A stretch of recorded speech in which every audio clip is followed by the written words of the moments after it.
Everyone mocked him as the weakest in school with zero potential, but then he awakened a god-tier template that lets him absorb endless monster powers. Now, his story starts. It was 25 days before the college entrance exam, and the classroom wall had been plastered with countdown slogans and half-baked motivational lines. Yihei mulled over whether he had actually jumped back to the final stretch before the big exam. He was back in Xia Kingdom, Ancheng No. 1 High School, 3rd year, Class 7. He wondered what kind of sick plot this was, and grumbled internally that if someone really had to reincarnate him, the least they could do was wait until after he got into college. Humanity on Blue Star had always dealt with a nightmare known as Secret Realm invasions. The Secret Realms opened gates to a separate dimension, crawling with monstrous entities, and sometimes those creatures squeezed through the cracks into human lands, where the worst of them could flatten multiple nations and put all of civilization on the edge. In response, humans built a beast gene system, injecting beast genes to awaken monster blueprints and unlock innate abilities, and only these enhanced fighters could shield mankind from destruction. That shift turned them into elites, held far above everyone else in rank and reward. The entire Blue Star tilted into an age where might ruled everything. Everything else took a back seat, and only martial progress earned real respect. The system chimed in that the transmigration tutorial had wrapped up and confirmed that the target vessel was Yihei, then pushed in a batch of memories. Yihei wondered if he really got dumped into a teenager's life. One of his classmates snorted that everyone should check out their deadweight Yihei having another breakdown, while another snickered and tossed out whether trash like that still dared to dream about college. Wang Xing barked at him, demanding why he hadn't just quit school and stayed out of the way since all he was good for was dying in mediocrity. Yihei figured every tragic loser setup needed one mean-spirited ringleader to drive the cliché. Judging by the scorn, the original body's social standing had cratered after his parents died in sophomore year, which tanked his focus and shredded his test scores, dragging down the class average like an anchor. She stepped up, flared at him, and fired off a challenge, demanding to know what he was staring at before pointing out that it was martial arts period and daring him to throw hands. He rolled through whether he had even looked at her and figured he'd just been zoned out, but either way, it wasn't like he'd been the one slacking then, and now he was the one stuck with the fallout, which made the whole deal feel pitiful. The teacher called them in, asked if they were ready, and reminded them that it was time for the genetic enhancement injection, the moment their 3 years of body training and martial drills had led to. Well, for those who actually tried. Yihei muttered that this whole thing had to be some kind of messed up joke since he'd done nothing wrong, but here he was anyway, and there was no reason to lose it now. Still, now that the role was his, he figured he might as well fix what had been left behind. Not long after, the class entered the gene injection room, and when someone near him tossed out a guess on whether he'd score a Tier 3 Mountain Splitter or a Tier 4 Sea Bridge Dragon, the other cackled that it would probably turn out to be some Tier 1 Butt Beast. The cases holding the serum cracked open, spilling cold smoke into the room. The teacher explained that this was the Gene Awakening Serum, laced with the genetic core of every known magical beast humanity had ever cataloged. Once injected, their bodies would absorb one at random and trigger an awakening. And usually better physique meant a better pull, but they shouldn't freeze up and just ride the energy wave after it hits, then stepped forward to call Chen Pengfei and Miao Yunuo. Yihei clocked how weird they all acted after their shots, so this clearly wasn't going to be a smooth ride. Whatever, he figured, and went in. A moment later, something flickered in his eyes. But the teacher squinted and commented that he didn't really look any different, so maybe they accidentally handed him a dud. Wang Xing suddenly sneered and urged the others to take a look, since Yihei didn't seem to have awakened anything at all. A warrior without an awakening resembled a bird missing wings. While she questioned whether he wasn't fully doomed, she remarked that it worked out perfectly, so he didn't need to become a warrior and could just go home to wait for death. He found her unbearable and figured she was probably leading the bullying against him. Suddenly, a sharp pain hit him, and the sensation felt oddly familiar. The system announced that he acquired the Infinite Monster template. Wang Xing demanded to know what he was pulling and mocked that if he had no awakening, he should quit the act, but she also warned them to clear out. She challenged her and pressed why they should, but he warned that if they didn't leave now, they'd be too late. He unleashed his powerful aura and launched her through the air. One student shouted about the force of the impact and questioned who awakened something. Another admitted they couldn't bear the aura. Another wondered why they started puking. Meanwhile, Lu tensed up when she sensed his aura. At the same time, Chuzhou considered whether someone stronger than him had appeared. Yihei revealed that he got the A-rank template Dimala along with an infinite monster template. He questioned whether that was the golden finger the system gave him. One student double-checked if that was the same loser Yihei from before, and another pointed out that he just used his aura to blast everyone nearby. Even Wang Xing got knocked out when she awakened a second-tier magic beast, the Flame Claw Scorpio, and the other student asked what template he awakened. Yihei apologized and admitted he caused a bit of a scene while awakening, and he told them to back off, but they wouldn't cooperate. Suddenly, the PSA announced that all third-year students who had awakened needed to proceed immediately to the testing building to examine their magical beast gene and evaluate their martial arts level. A short time later, students stepped into the gene breakthrough detection device, which could assess both beast gene and martial level. One student reported that Li Xinyuan from their class awakened a third-tier magical beast bloodline, Swiftbug, and another noted how lucky he was since he'd just been average before, but was now number 1. Strong bloodlines really did break the rules. Another commented that Chuzhou definitely lived up to his status as the top student of the grade, being not only a level 9 martial apprentice, but also someone who awakened the best tier 3 bloodline, Ice Demon Dragon, and that made him the obvious champion of Anqing City. When one student checked what Liu, also a level 9 martial apprentice, awakened, another replied that it was a stage 4 rare bloodline, Nether Sparrow, the top provincial scorer. If that beast ever fully emerged, it could level most of a city and ordinary warriors wouldn't stand a chance. Only grandmasters could hold the line. Yihei wondered why everyone else's beast templates were labeled stage 3 or stage 4, while his showed up as A-class. Suddenly, they called him next, and he questioned whether this was overkill. One student remarked that his presence was so strong he might become someone major. Another advised building a connection and riding his success. Another admitted that he was kind of a dream guy. He figured the world really did spin around martial power. He stepped into the gene breakthrough device. One student reminded him it was his turn, and based on that aura, his level had to be high. Another questioned what kind of bloodline could carry that much pressure just from awakening and commented that it was insane. Another declared that their number 1 was having a massive breakthrough right then. Meanwhile, Chuzhou realized his name was Yihei and figured he might actually be worth keeping an eye on. A few moments later, they all saw that he was only a martial disciple stage 3, and his beast bloodline showed up as unknown. One student mocked that even his younger brother in middle school could beat a stage 3. Another scoffed about how embarrassing and underwhelming it looked. Another speculated that maybe he had no bloodline at all, and someone else agreed and questioned what decent bloodline anyone at stage 3 could even have. Another dismissed the earlier display as just a bunch of noise. Another wrapped it up by calling him the same hopeless loser. Yihei accepted it, matched what he expected. The template hadn't been detected, but it did trigger the prompt for the infinite monster template. His template rank might not match theirs, but it meant he could draw monster templates infinitely, as long as he met the requirements. He wondered whether that made him the king of monsters. At his school, Yihei approached his teacher. The teacher probed whether he planned to take a break to study at home and return for the college entrance exam, and whether he actually believed he could handle studying alone. Yihei emphasized his determination to improve, admitted he lagged too far behind, and explained that if he didn't undergo special training now, keeping up with the others wouldn't even be an option. The teacher acknowledged that if Yihei aimed to become a warrior, college was the only route, and although his bloodline had awakened, his foundation was too flimsy, so the entrance exam stood completely out of reach, and he needed to accept repeating the year instead of rushing through. But Yihei pushed harder, stressed his desperation to improve, and insisted that his bloodline wasn't ordinary, so with enough training, success wasn't impossible. And he urged the teacher to notice the sincerity in his eyes, since lying to him would never cross his mind. And the teacher took one look and admitted the sincerity was there, but he still warned he'd expect him to return next year to repeat the year anyway.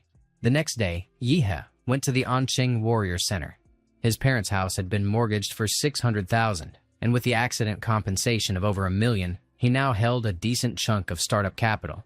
To boost his strength at that point, he stood between two choices: level up as a warrior, or improve the contract rate with Dimala's template. He considered that according to the infinite monster template data, each template began with only one compatibility point, but Dimala had 3, so he puzzled over the source of the extra 2 points. Only one explanation fit. The Dimala template must have absorbed power from the genetic awakening serum and gained the other 2 compatibility points. That confirmed that gene-related serums in this world actually enhance template abilities. So instead of grinding away as a warrior, pouring money into increasing template compatibility worked out better, and that meant buying a gene-enhancing serum became top priority. The system verified that he carried a student ID card upon entry. He froze at the sight of the crowd inside. He became aware that everyone there had awakened their bloodline. After awakening the Mad Flame Dimala template, he gained its unique sensory trait, the Life Magnetic Field. It detected the life signals released by living beings through its own field, so he could distinctly feel the warriors' chi and blood roaring like furnaces, their bloodlines growling like beasts. He accepted that surrounded by warriors and monsters alike, he couldn't bottle up the surge of combat instinct anymore. Because Mad Dimala wasn't just another beast, it was the king of beasts in their world, bound to reign over every living thing. But the reality was, he still ranked as a rookie, so that fighting instinct had to stay sealed for now. But once his strength caught up, he'd show the world what the king of beasts really meant. He jolted when Huang He Li tapped his shoulder. She reminded him not to stare at others so openly. He explained he hadn't meant to. She shrugged it off, mentioned that if he'd just awakened his monster gene, then losing control came with the territory. When she inquired what brought him to the center, he answered that he needed to buy genetic medicine. But the building confused him, so he asked if she could show him around. She raised an eyebrow at him already using gene medicine so early, and he fired back by asking what the problem was. She admitted it wasn't necessarily wrong, she just pointed out the high cost and the risk of developing resistance, which would dull its effects with time. To make the most of it, she said, warriors usually waited until their bloodline stalled out before using it. He asked about the price of one gene potion, and she replied that at his level, only the solid-type beginner potion worked, and it ran for about 400,000. He reeled at the number. After calculating, he realized that not even draining all his savings could buy 5, so he asked if she knew someone who could score him a discount. She handed him her business card, noting that a veteran warrior's referral might knock down the price. He expressed sincere thanks, and she responded that maybe they'd cross paths again if fate allowed. He noted that now began the phase of insane spending. He went straight to the warrior hospital to purchase genetic medicine. He also dropped by the weapon shop. By evening, bright blue light lit up his apartment, and his scream rang out beyond the walls. His compatibility rose from 3% to 7%. His overall stats jumped from 8 to 15, and he stepped into armed rank 7. He claimed that this must be what leveling up felt like, and with every injection of gene potion, his physique sharpened. But by the last dose, the growth barely ticked upward, so it looked like stronger bodies struggled more with triggering base mutations. It wasn't bad at all, considering he gained in minutes what others slaved over for 3 years, and that was purely from his base physical stats. If he unleashed Dimala's bloodline power, he might genuinely compete for the top scorer spot in the exam, and if cheat mode still lost to the gifted, then the cheat wasn't worth a damn. So heading to the secret realm became the obvious move. Secret realm rifts followed a rank system from S to E, where higher ranks meant deadlier beasts, and S-class creatures couldn't be restrained by human means, so letting them loose on the real world would spell an apocalypse. When Yehe arrived at Anchung No. 3 E-level secret realm, he noticed the crowd was thinner than expected, and maybe that was because the place had been picked clean a long time ago. Being an old realm, its treasures were already looted, so all that remained were scraps and beginner-tier beasts for rookie warriors to practice on. He acknowledged the receptionist and explained he had a booking for Secret Realm No. 3, and she directed him to sign the death waiver, which served as his entry pass. After a short wait, he verified that it really was a Secret Realm rift. This marked the start of his climb to Beast King. He was on his way. He leapt into the rift like plunging into a lake. He touched down on the opposite side. Spotting the Kanglan Star, Anwei Star, and Taijin Star, he noted that while textbooks described the realm's layout, nothing beat the real view, and the place was breathtaking. The starry sky was fully visible. A blade-fang rabbit, classified as a first-ranked beast, crept up from behind. It sprang at him, but he seized it by the ears without struggle. He had already activated his template ability, Life Magnetic Field. As he scoffed at the rabbit for being brainless, he questioned if it genuinely assumed he couldn't detect it. He crushed its skull with one hand. He assessed that its magic core showed white coloration, marking it as average quality. So the payout was around 1,000 yuan, which wasn't bad since he made that in mere minutes, while most people slogged for a whole month to hit 3 or 4,000. But amassing first-rank beast cores wasn't worth much in the long run, so grabbing at least the second-rank beast made more sense. A demon corpse bug, classified as second rank, burst up from beneath the ground. He commented that he really spoke it into existence. Yihe clashed with the demon corpse bug inside the secret realm. He struck with his sword. He mentioned browsing the monster encyclopedia, and compared to the steel-hard carapace on its back, the soft armor on its belly looked way easier to punch through. The monster rolled in and charged straight at him. He retaliated with martial arts. He unleashed his skill, Hyper Beam. Out of nowhere, the monster launched a volley at him. He flinched at the fact that its mandibles could shoot projectiles. He evaded cleanly. He griped about whether the bug realized how pricey his outfit was. He concluded that with his current martial artist level, he couldn't do anything substantial to the bug, and without solid martial techniques to back him, even with high Dantian energy and solid blood vitality, he could barely bring out half of his strength, and that was mostly because the original body had completely flunked its studies. He got cornered into cheating, and he activated Mad Demola's Emperor Demon's bloodline. His arms mutated, and his empowerment surged to 21. The monster shrieked in his direction. He launched himself at its jaws. He tore through the head and clawed all the way to the tail. With his physique now ramped up to 21 points, he flattened the Tier 2 demon bug, and even after canceling his transformation, he still had to vent the residual heat in his body, leaving him overheating like a jet engine. The short sword he'd just bought ended up corroded by venom. When he grumbled about how a $250,000 weapon couldn't even take on a Tier 2 monster, he ranted that the whole thing was a scam. The quality check was garbage, and it deserved a 0-star review. He asked if monster hunting always burned this much energy because now he was starving and he hadn't packed a single snack. He caught a whiff of something strangely fragrant. He figured out that it was the magic core. The corpse demon bug's core turned out to be green grade, and it even gave off a weirdly delicious scent. He muttered that nobody cared. He gulped it down.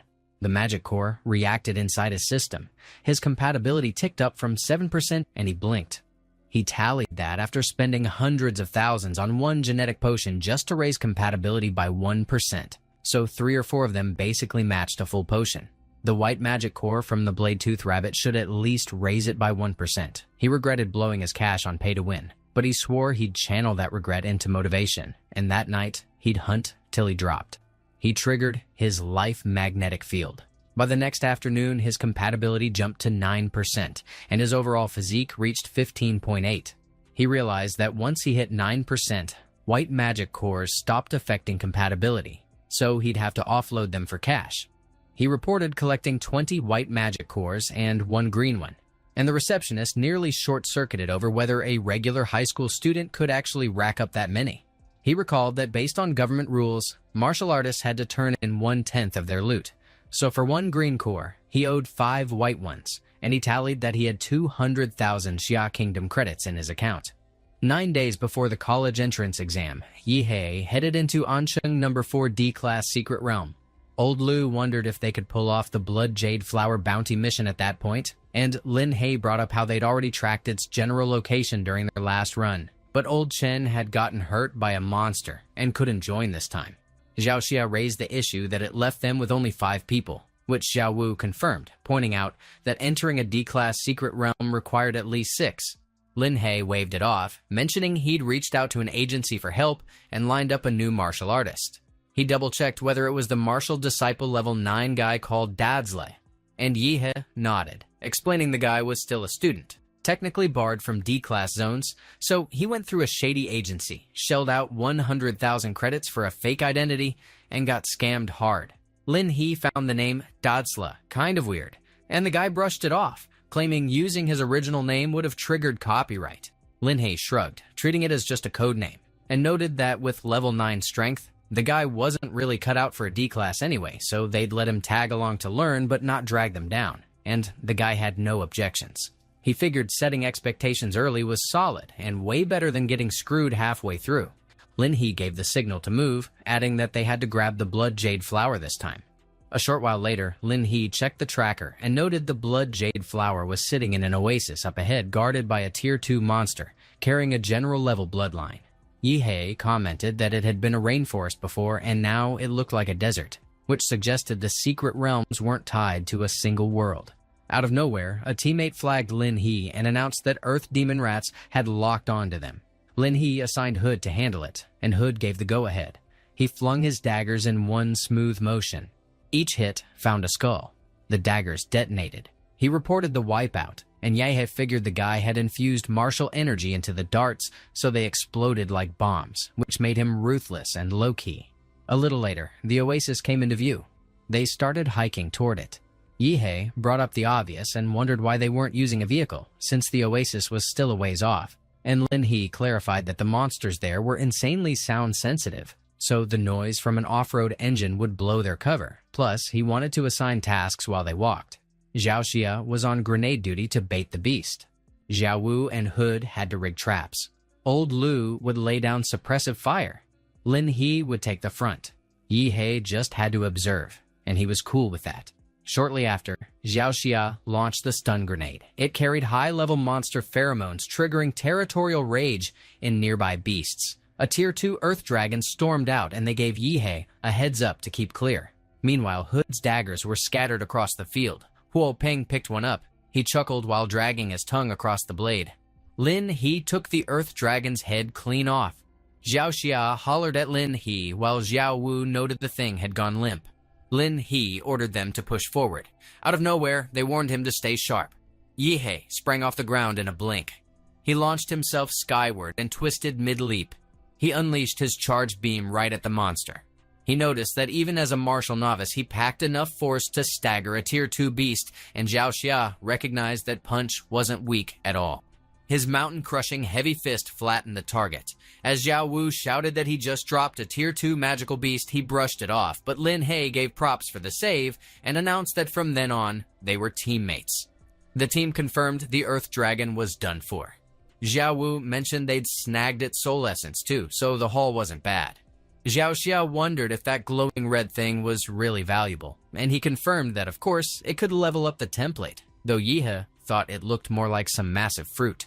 Lin, he admitted they almost blew it back there, but he figured they'd won out, and even snagged the blood jade flower. But Hood scoffed and waved the thought away, saying there was no point dwelling on it. Zhao Xia and Xiao Wu started worrying about Lin He, while old Lu checked what the deal was. Lin, he pressed him on what he was trying to pull. Huo Peng snapped back that it was obvious, pointing out he was clearly out to cash in. The team recognized who they were dealing with. Yehhe wondered if they'd met that bald guy before, and he explained the guy looted dungeon explorers and had locked onto them already. Lin, he exposed Hood's poison blades and branded him a traitor. He challenged how he even found this place and brought up how even his own teammate only got the blood jade flower's location after entering. Yehhe revealed it was the dart. The info was hidden right on it. Hood gave a mocking nod and joked he should have gone back to class with the college entrance exams coming up, but instead, here he was flirting with death. Yehhe confirmed the exam was close, and he already had a top scorer badge with his name on it. Hood threw shade for being full of himself. Yehhe snapped back that the real arrogance came from some greasy bald creep yapping in front of him. It was too much noise, so he decided to take out the trash. Wolpeng grinned at the entertainment, then turned to Hood and asked for his head. Hood didn't hesitate. Yehhe let out a roar and shattered every dagger flying his way. The team warned him to stay alert because Hood had vanished. He had slipped above, readying his martial technique, Mountain Splitter. Yehhe marked it as the perfect moment to debut his new skill. He blasted his high-powered beam right at Hood. He noted the guy got one-shotted clean and wondered if he was even a novice. Yehhe blew steam off his finger while Hood's body crumpled below.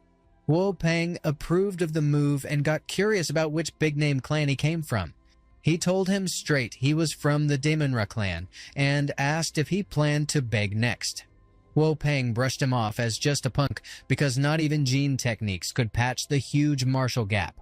He fired up his bloodline, Tyrant Terror Black Bear. He brought down his martial technique, Peak Shaker. Yehhe decided to target his legs first, and Huo Peng whined about them at full volume. He hurled a punch toward him, and Yihe launched into the air. Huo Peng followed him upward without hesitation. Yihe conceded that second-tier martial artists really weren't a joke, since his atomic breath couldn't even singe an ankle bone. Huo Peng slammed his palms together and unleashed a deafening shockwave. Yihe challenged whether he was finished and insisted it was already his move.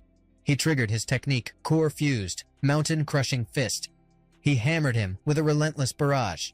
Huo Peng hit the ground, covered in bruises once the assault ended. The team praised how insanely powerful he was. Huo Peng revealed he actually carried a gene technique that released toxic gas, which was shameful, and a martial artist that Twisted definitely deserved retribution, as he would hex him without hesitation. Yihe noted the stack of curses against him just kept growing, and wondered who he was even supposed to be at this point. At the Central Sports Stadium of An City, the host welcomed the students to the annual General Higher Martial Arts School enrollment, offering them luck in martial arts. The college entrance examination followed a match-based format where candidates faced off in pairs, with the victor progressing to the next round. The exam stretched across 3 days, with the first 2 set as auditions, and students who passed would take the final exam on the 3rd day. Each student participated in 3 matches during the audition phase, and those who advanced continued until the top scorer for the year's entrance examination emerged. What the prospects bore on their shoulders was humanity's future, so they needed to unleash their real strength during the examination, both for personal goals and for all mankind. With that, the An City Higher Examinations officially opened. In Arena Number 1, the clash played out fiercely. The fight in Arena Number 4 followed routine. Meanwhile, in Arena Number 6, the audition hit a snag, as one candidate hadn't shown up.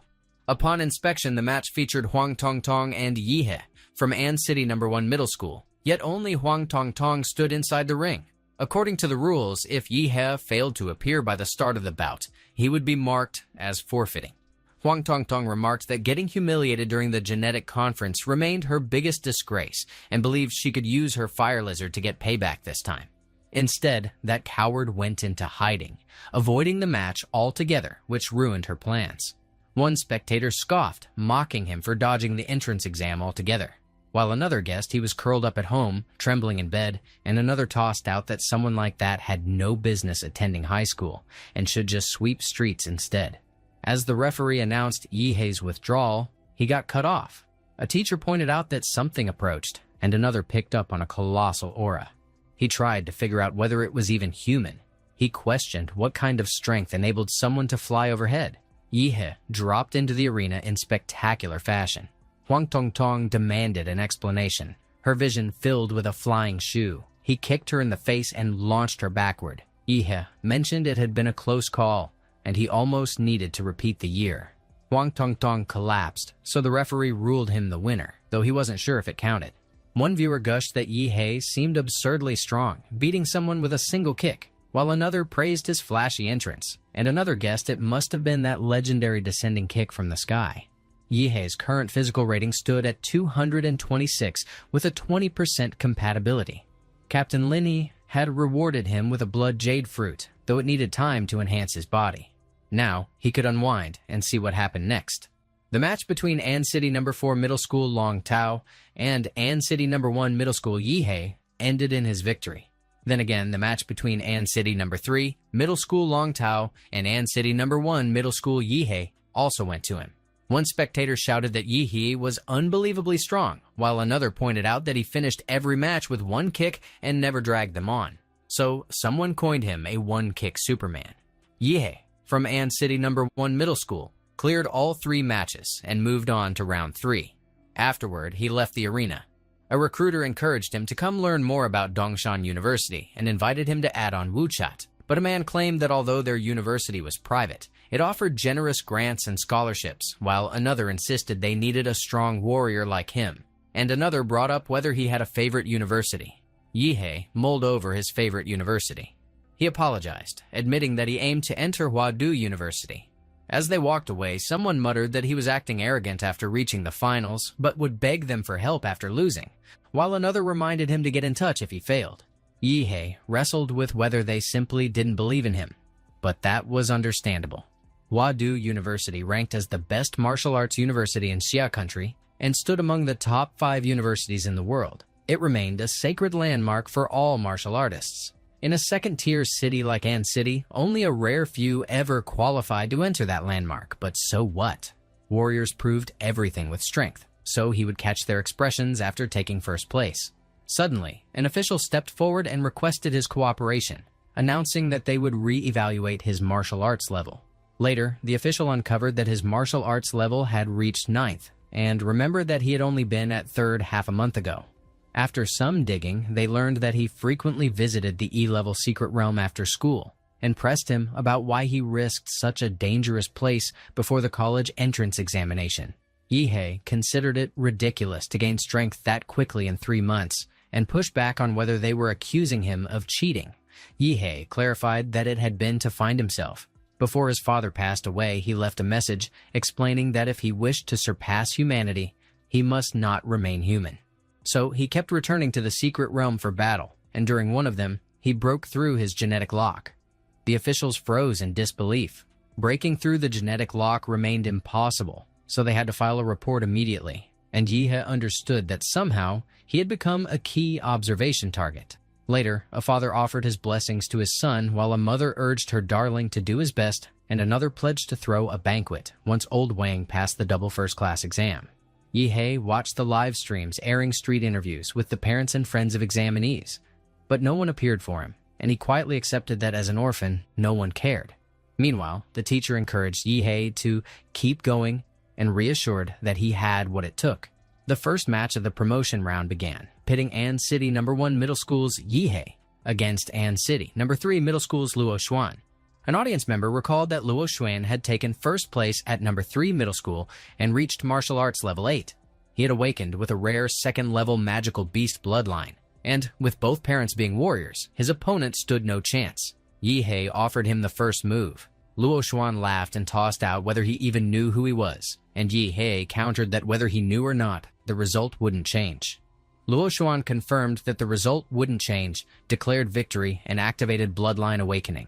He pinned his hopes on good luck, but if it failed, he would die here, and release the martial dashing lightning claw. But Yihei barely blinked. He admitted the momentum held promise, but still came nowhere near the collision force of the bald old man. Luo Xuan screamed in pain. Yihei raised his hand. His chop crushed Luo Xuan, tearing apart the arena. As the referee announced his win, he looked around and questioned if there really weren't any decent examinees. Another instant knockout hit the stage, and this time the one who dropped was Luo Xuan, the seated contestant, while someone blurted that he looked fierce, but folded the second he touched the floor.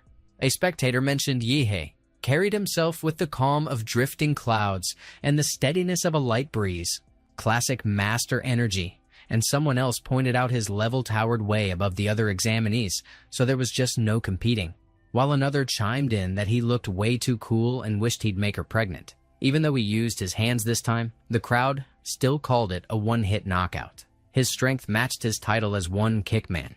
Everyone favored Yihei and claimed he was a lock for the finals. Meanwhile, Chu Zhou focused on Yihei. True to the one he marked, that was the guy he'd crush in the finals. Over in Huadu University's admissions broadcast room, a teacher gave the order to gather every bit of info on Yihei within 30 minutes, and they accepted without complaint. Elsewhere, the second group's advancement matches raged on. A showdown between genius-level beauties was underway, and Liu Yiliu locked in to watch. Kai Xiaoling, known as Ansheng's second senior high's queen, expressed that she couldn't deal with her android expression anymore. Liu Qingzhu, the so-called unattainable flower from Ansheng First Senior High, stayed quiet, and one viewer commented there was nothing better than watching beauties go head-to-head, while another warned not to get carried away. The match kicked off. Kai Xiaoling gave the green light and pushed to see how long the act would last once she got pinned. Liu Qingzhu activated the Liu family's secret martial art, the Sutra of Transient Splendor. Kai Xiaoling's strike failed to land. She pressed in with another kick. She declared it was time to go full throttle and fired off the Howling Gale Step. She spotted an opening, but she noticed too late that it was a trap. Her hand got caught in her own wind currents and refused to budge. Suddenly, Liu Qingzhu launched the Zhuanhuang martial technique, Primordial Chaos Finger.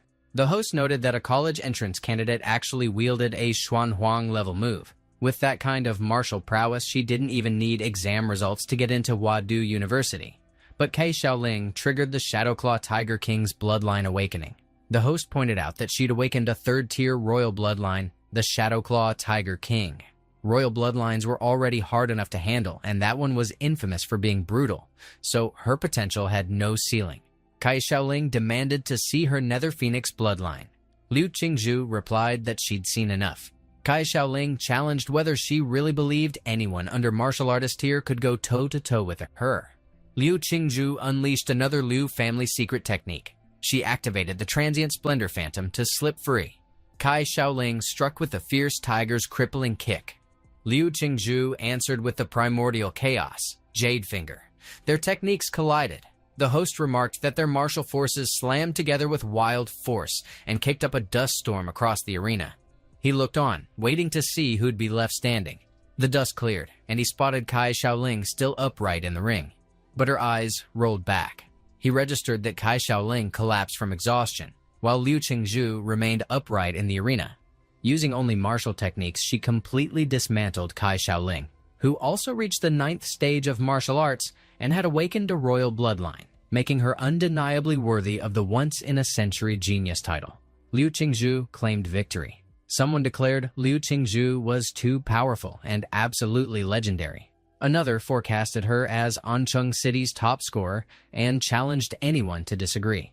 Another raised the question of what bloodline she awakened and disclosed it as a 4th-tier Nether Phoenix.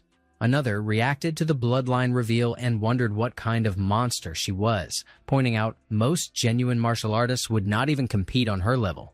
The draw ceremony for the top 8 advancement tournament commenced. Next in line for the draw was Yihe from Ancheng First Senior High. He pulled Group A. Shen Guan of Qingfeng Private High introduced himself and mentioned he was also in Group A and figured they would end up facing each other, so Yihe introduced himself in response. Shen Guan remarked they were scheduled second and would observe the first match beforehand. Match 1 of the top 8 advancement tournament featured Luo Shi from Qingfeng Private High against Chu Zhou from Ancheng First Senior High.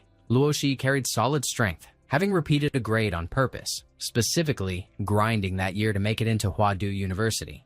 His control over his bloodline awakening was refined, but against Chu Zhou, he did not even get a foothold. Yihe brought up Chu Zhou, and Shen Guan responded that he belonged to their school too, and wondered if he seriously did not know. Nearby, Qingfeng Private High's principal aired frustration about the immediate loss. Yihe questioned how Luo Shi stacked up to him. Shen Guan clarified that he served as the martial arts club president for Qingfeng Private High's senior year division. In terms of raw power, even his 2 teammates combined would not manage to beat him. To be honest, heading into the year's exams, he regarded Yihe as the only one worth keeping an eye on.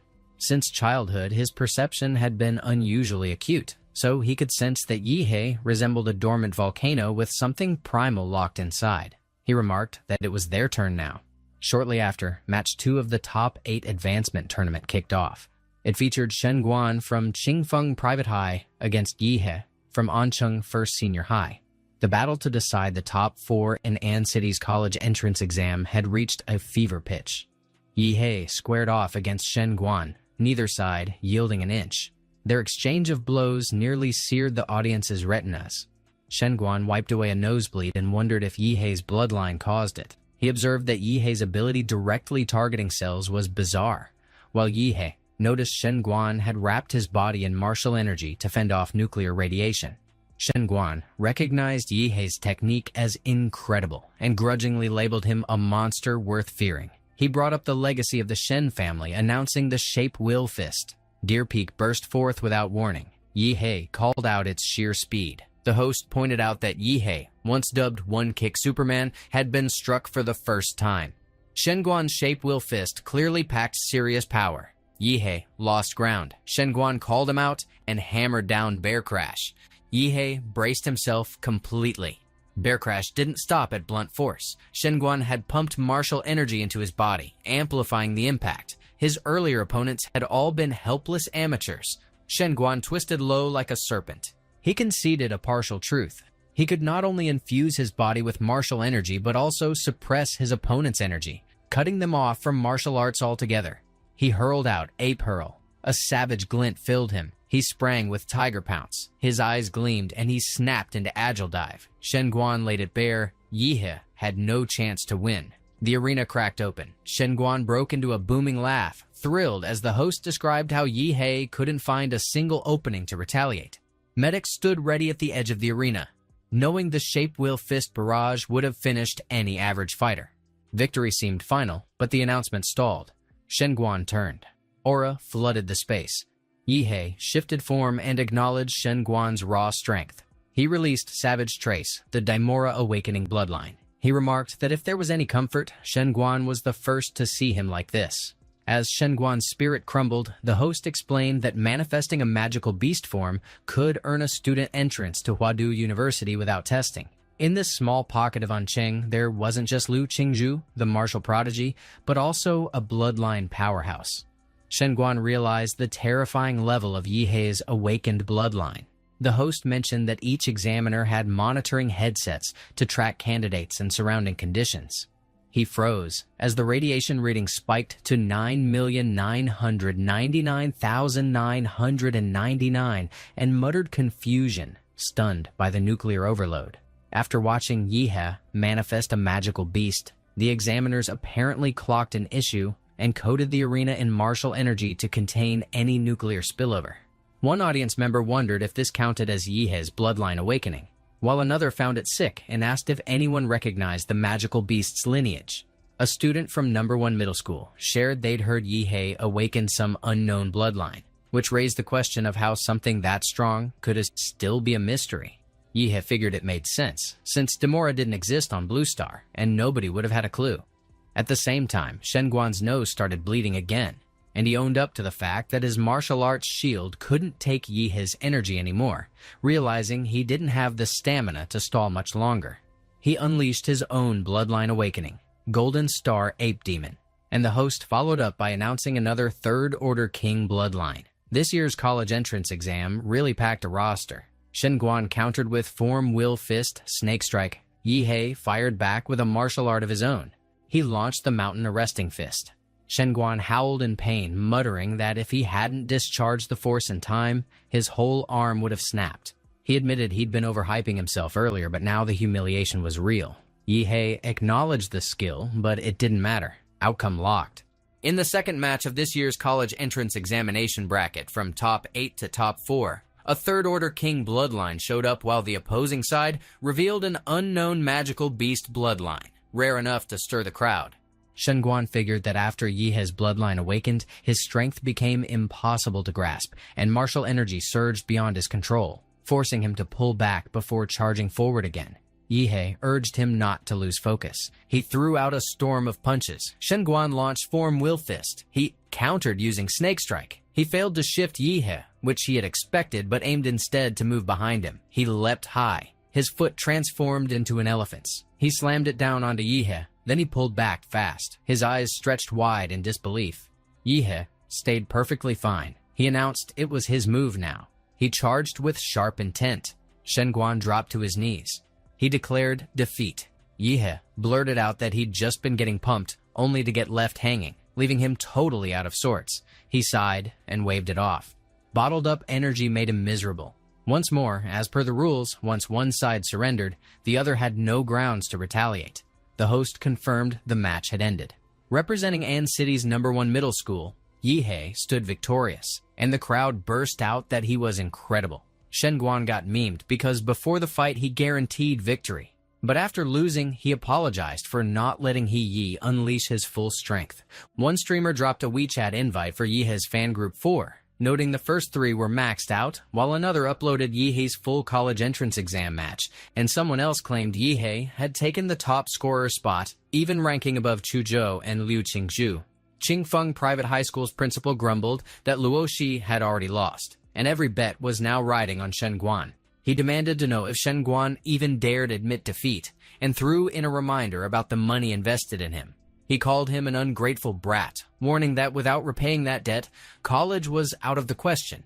He pressed what Shen Guan was even trying to pull. Shen Guan laid it out that he couldn't tank that hit, so he yielded to keep himself intact. He pushed back, asking whether the principal would have taken the blow in his place. As for the school's support, he'd repay it over time. but warned that threats held no weight against a warrior stronger than him. The principal begrudgingly conceded the point. The host wrapped things up by announcing the top 4 contenders from this year's college entrance exam: Liu Qingzhu, Chu Zhou, Yi He, and some unknown face. Meanwhile, the leadership chair of An City's #1 middle school observed that teacher Liu had served for years, and it was high time to promote him. Old Liu, fired up, blurted that Yi He was something else. Later, during the semifinal draw ceremony, Yi He remarked that he'd landed first again. Liu Qingzhu registered that she had drawn first as well. The host revealed that the first match of the college entrance examination semifinals featured an internal clash from An City's #1 middle school, Yi He, versus Liu Qingzhu. Someone remarked that they'd been waiting forever to see them compete. Another called it the strongest match in An City's college entrance examination history, while someone else labeled it the most hyped face-off since the exam kicked off. Someone pointed out the goddess Liu probably held the edge. The known intel said she had already grasped 2 mysterious royal martial arts. With just those, she flattened Kai Shaoling, who carried a 3rd-level king bloodline, so no one even needed the reveal of her 4th-level Netherbird bloodline. Someone else brought up that Shen Guan also carried a 3rd-order king bloodline, which had forced Yi He to activate his own. Even though his bloodline appeared seriously high, they figured it was also 4th level, but not quite on Liu Qingzhu's level, who backed it with top-tier martial prowess, and that assessment got plenty of nods.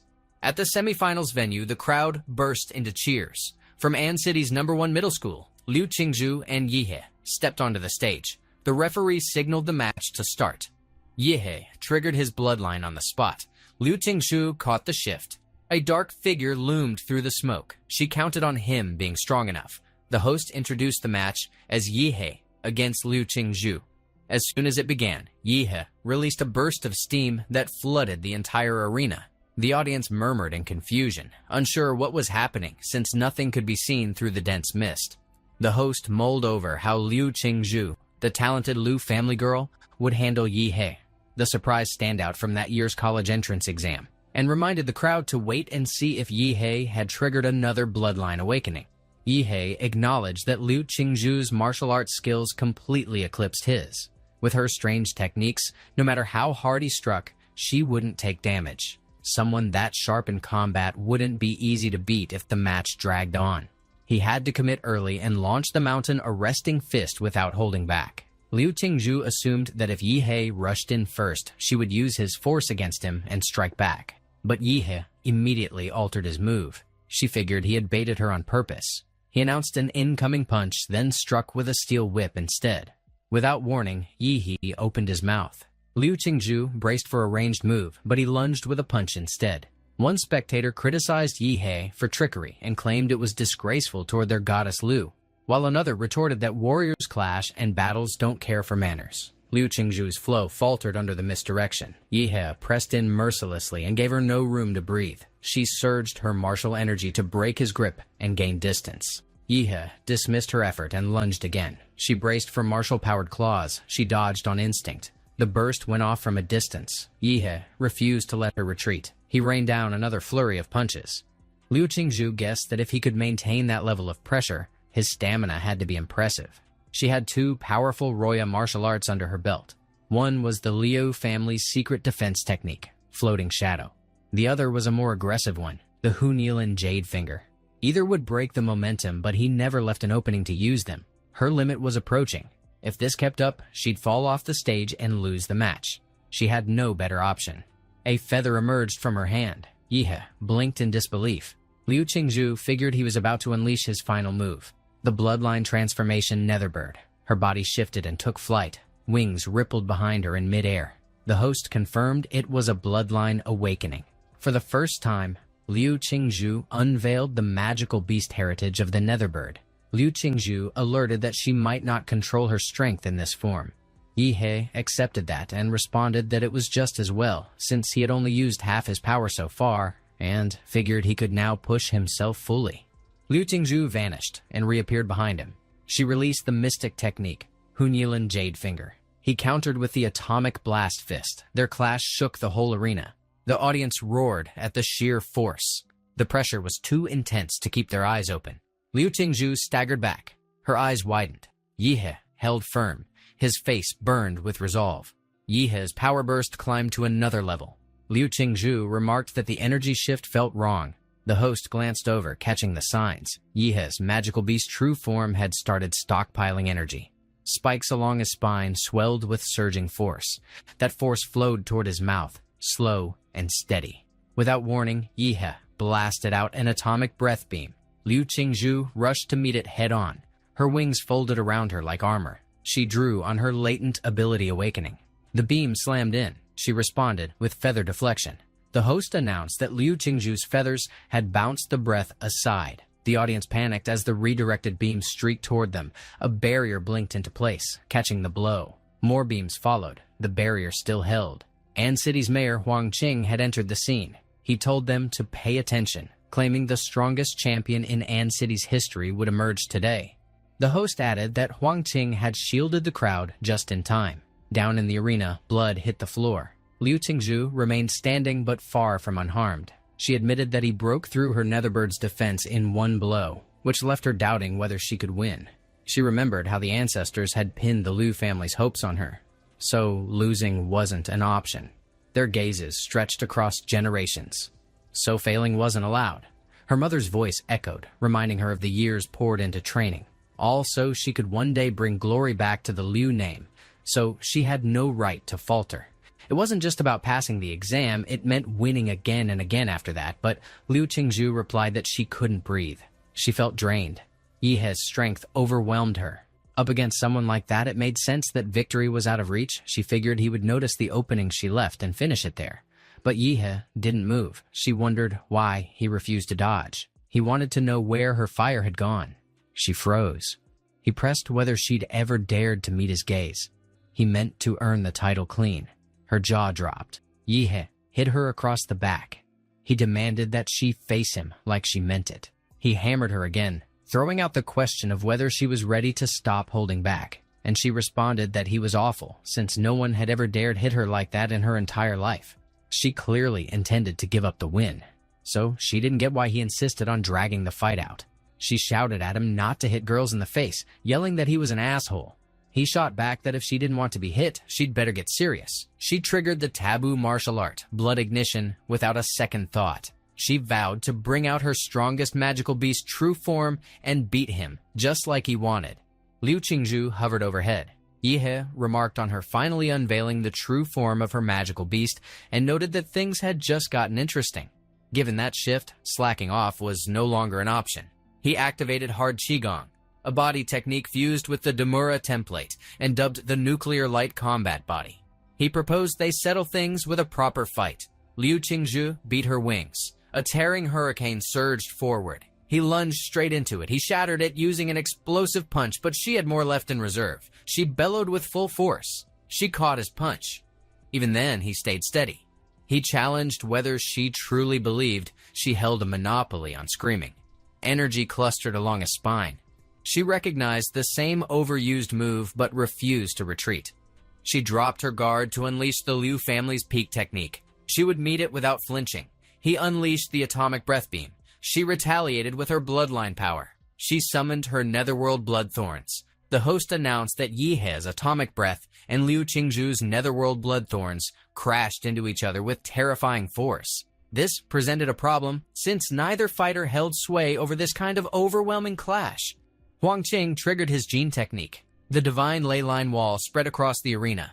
Still, the collision of power obliterated it. Spectators remarked on the sheer force, wondering if the mayor had erected the wall. Another asked if the mayor had managed to contain the aftermath, while someone else noted that without intervention, the crowd might have been caught in the blast.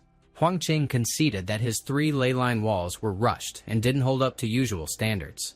Ultimately, Yihe and Liu Qingzhu's attacks met full force. No one had anticipated 2 contenders of such caliber in that year's entrance exams. Meanwhile, Liu Qingzhu let out a pained groan. Her magical beast's power had run dry, but she refused to back down. She still had fight in her. Yihe approached her. She reflected that her strikes had connected, yet he stood untouched. He warned that if the nuclear radiation in her system stayed, lasting damage would follow. She gritted her teeth.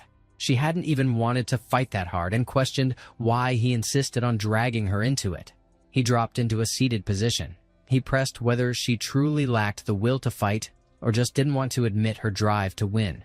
When she'd been going all out earlier, her hunger for victory had been crystal clear. She fell silent. She conceded that he was right and confessed she'd considered beating him back then. That was why she threw out defense and burned through everything she had, even though she supposedly hated combat and only wanted to lose fast. But during the clash, she had felt it. That thrill of battling for no one else, just for herself. Yihei placed a hand on her shoulder. He observed that her mind was cluttered during the fight. That was the reason she lost, and she noticed the radiation and damage on her arm had already faded. Still, he affirmed she remained the strongest rival he had ever faced. He looked forward to a chance where they could fight without anything holding them back. She turned red in quiet astonishment. The host announced that the smoke had cleared, and the one left standing on the battlefield was Yihei. The first match of the semifinals had concluded. Yihei, of An City's #1 middle school, had taken the win. The host announced that after Yihei took down Liu Qingshu, Chu Zhou followed with a win, just as everyone expected. The biggest moment of An City College's entrance exam, the fight for top scorer, was finally on deck. The surprise contender, Yihei, now clashed with the long-standing favorite Chu Zhou. Viewership for the live stream instantly spiked to 500 million as the finals kicked off. Chu Zhou threw out a challenge to see if he would dare. Yihei welcomed it, daring him to come swinging. Chu Zhou responded with 7-star steps in full motion. He surged forward, splitting into a wave of sword energy clones. Yihei braced himself and readied the atomic explosive fist. He drove his fist into the ground, blasting apart the incoming sword attacks. Chu Zhou confessed he couldn't be bothered to search for the real one, so he just attacked all the fakes with blunt force. He clarified that even with his defense, he couldn't handle a straight fight. He wondered if any peer-level fighter could trade blows with him and still stand, muttering that this guy was an actual monster. With close-range combat off the table, he pivoted to draining him from afar. He tapped into Bloodline Awakening, summoning his ice elemental dragon form. He fired off his Bloodline power, releasing a freezing pulse. Someone in the crowd gasped that he literally conjured an iceberg from thin air. With ice powers that strong, he might as well be the ice dragon himself. And another voice gushed over his looks, while a third one cheered for him to crush the so-called great devil Yihei.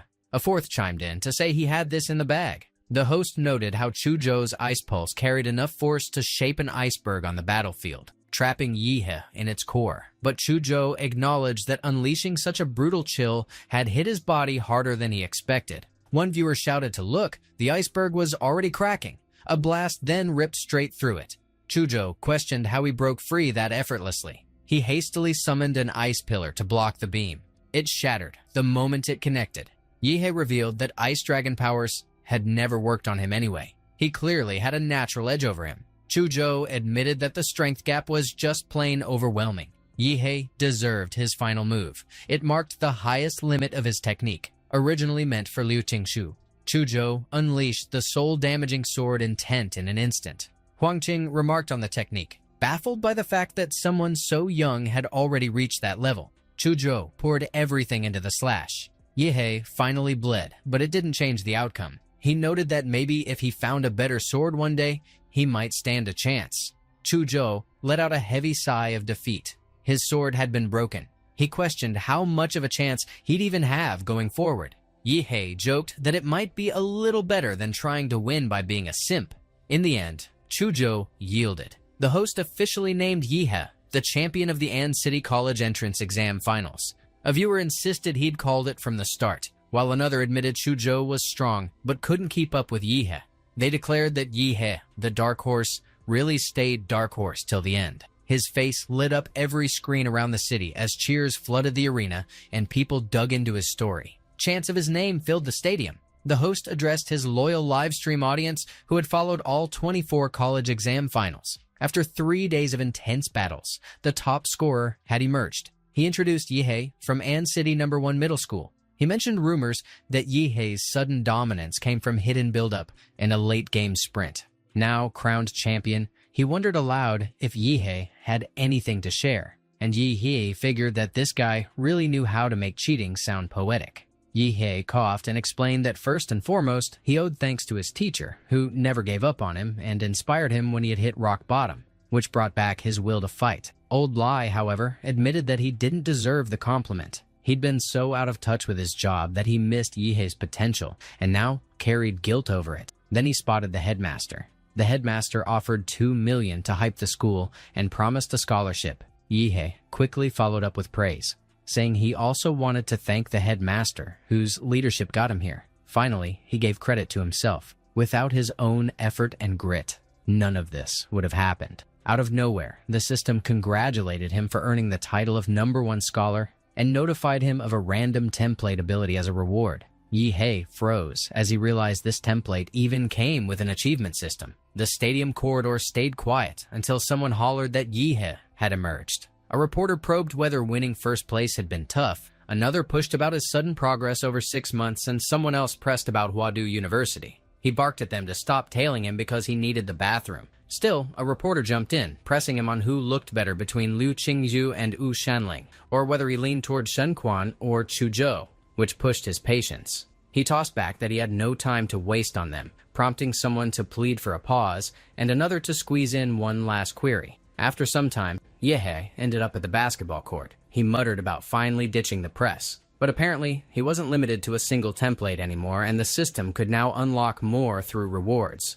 Out of nowhere, someone congratulated him on snagging first place, and he squinted, wondering if reporters had circled back. The guy waved it off, clarifying he wasn't media, just someone from Haidu. They needed to talk about genetic locks. Yihei blinked. He hadn't unlocked any. Every power he held came from monster templates, so he raised an eyebrow over how this guy even knew that, and what his real identity was. The guy tossed out whether he'd heard of genetic locks from his father, and he nodded, remembering that the original Yihei's memories confirmed it. Then came the follow-up. Wasn't it weird for a regular taxi driver to know a term that didn't line up with his job at all? Yihei started piecing it together, wondering if a bigger secret lay behind it. The man clarified that because of Yihei's unique case, Huadu could declassify a certain file for him. Yihei almost yelped after glancing at the document. Prometheus, once a biological gene juggernaut on Blue Star, had gotten blacklisted globally after a serious incident. Their core researchers had to go underground and settle quietly. Genetic lock tech had been one of Prometheus's big-ticket projects.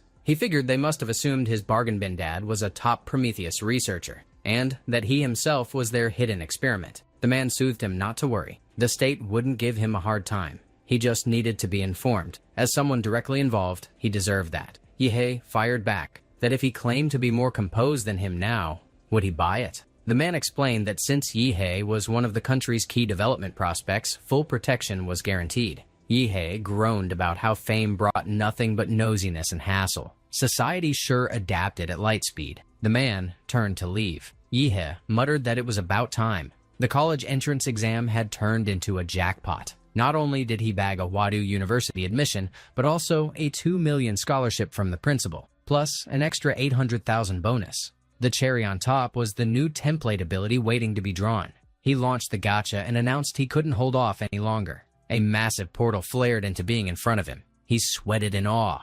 A second later, a car rolled out of it. He received the D-rank template. He read that it was the supergiant humanoid. It's possible for the ability between templates to be superimposed. So if supergiant humanoid template gets superimposed with the Demora template, he mulled over what the result would look like. At that time, he would become the true king of monsters.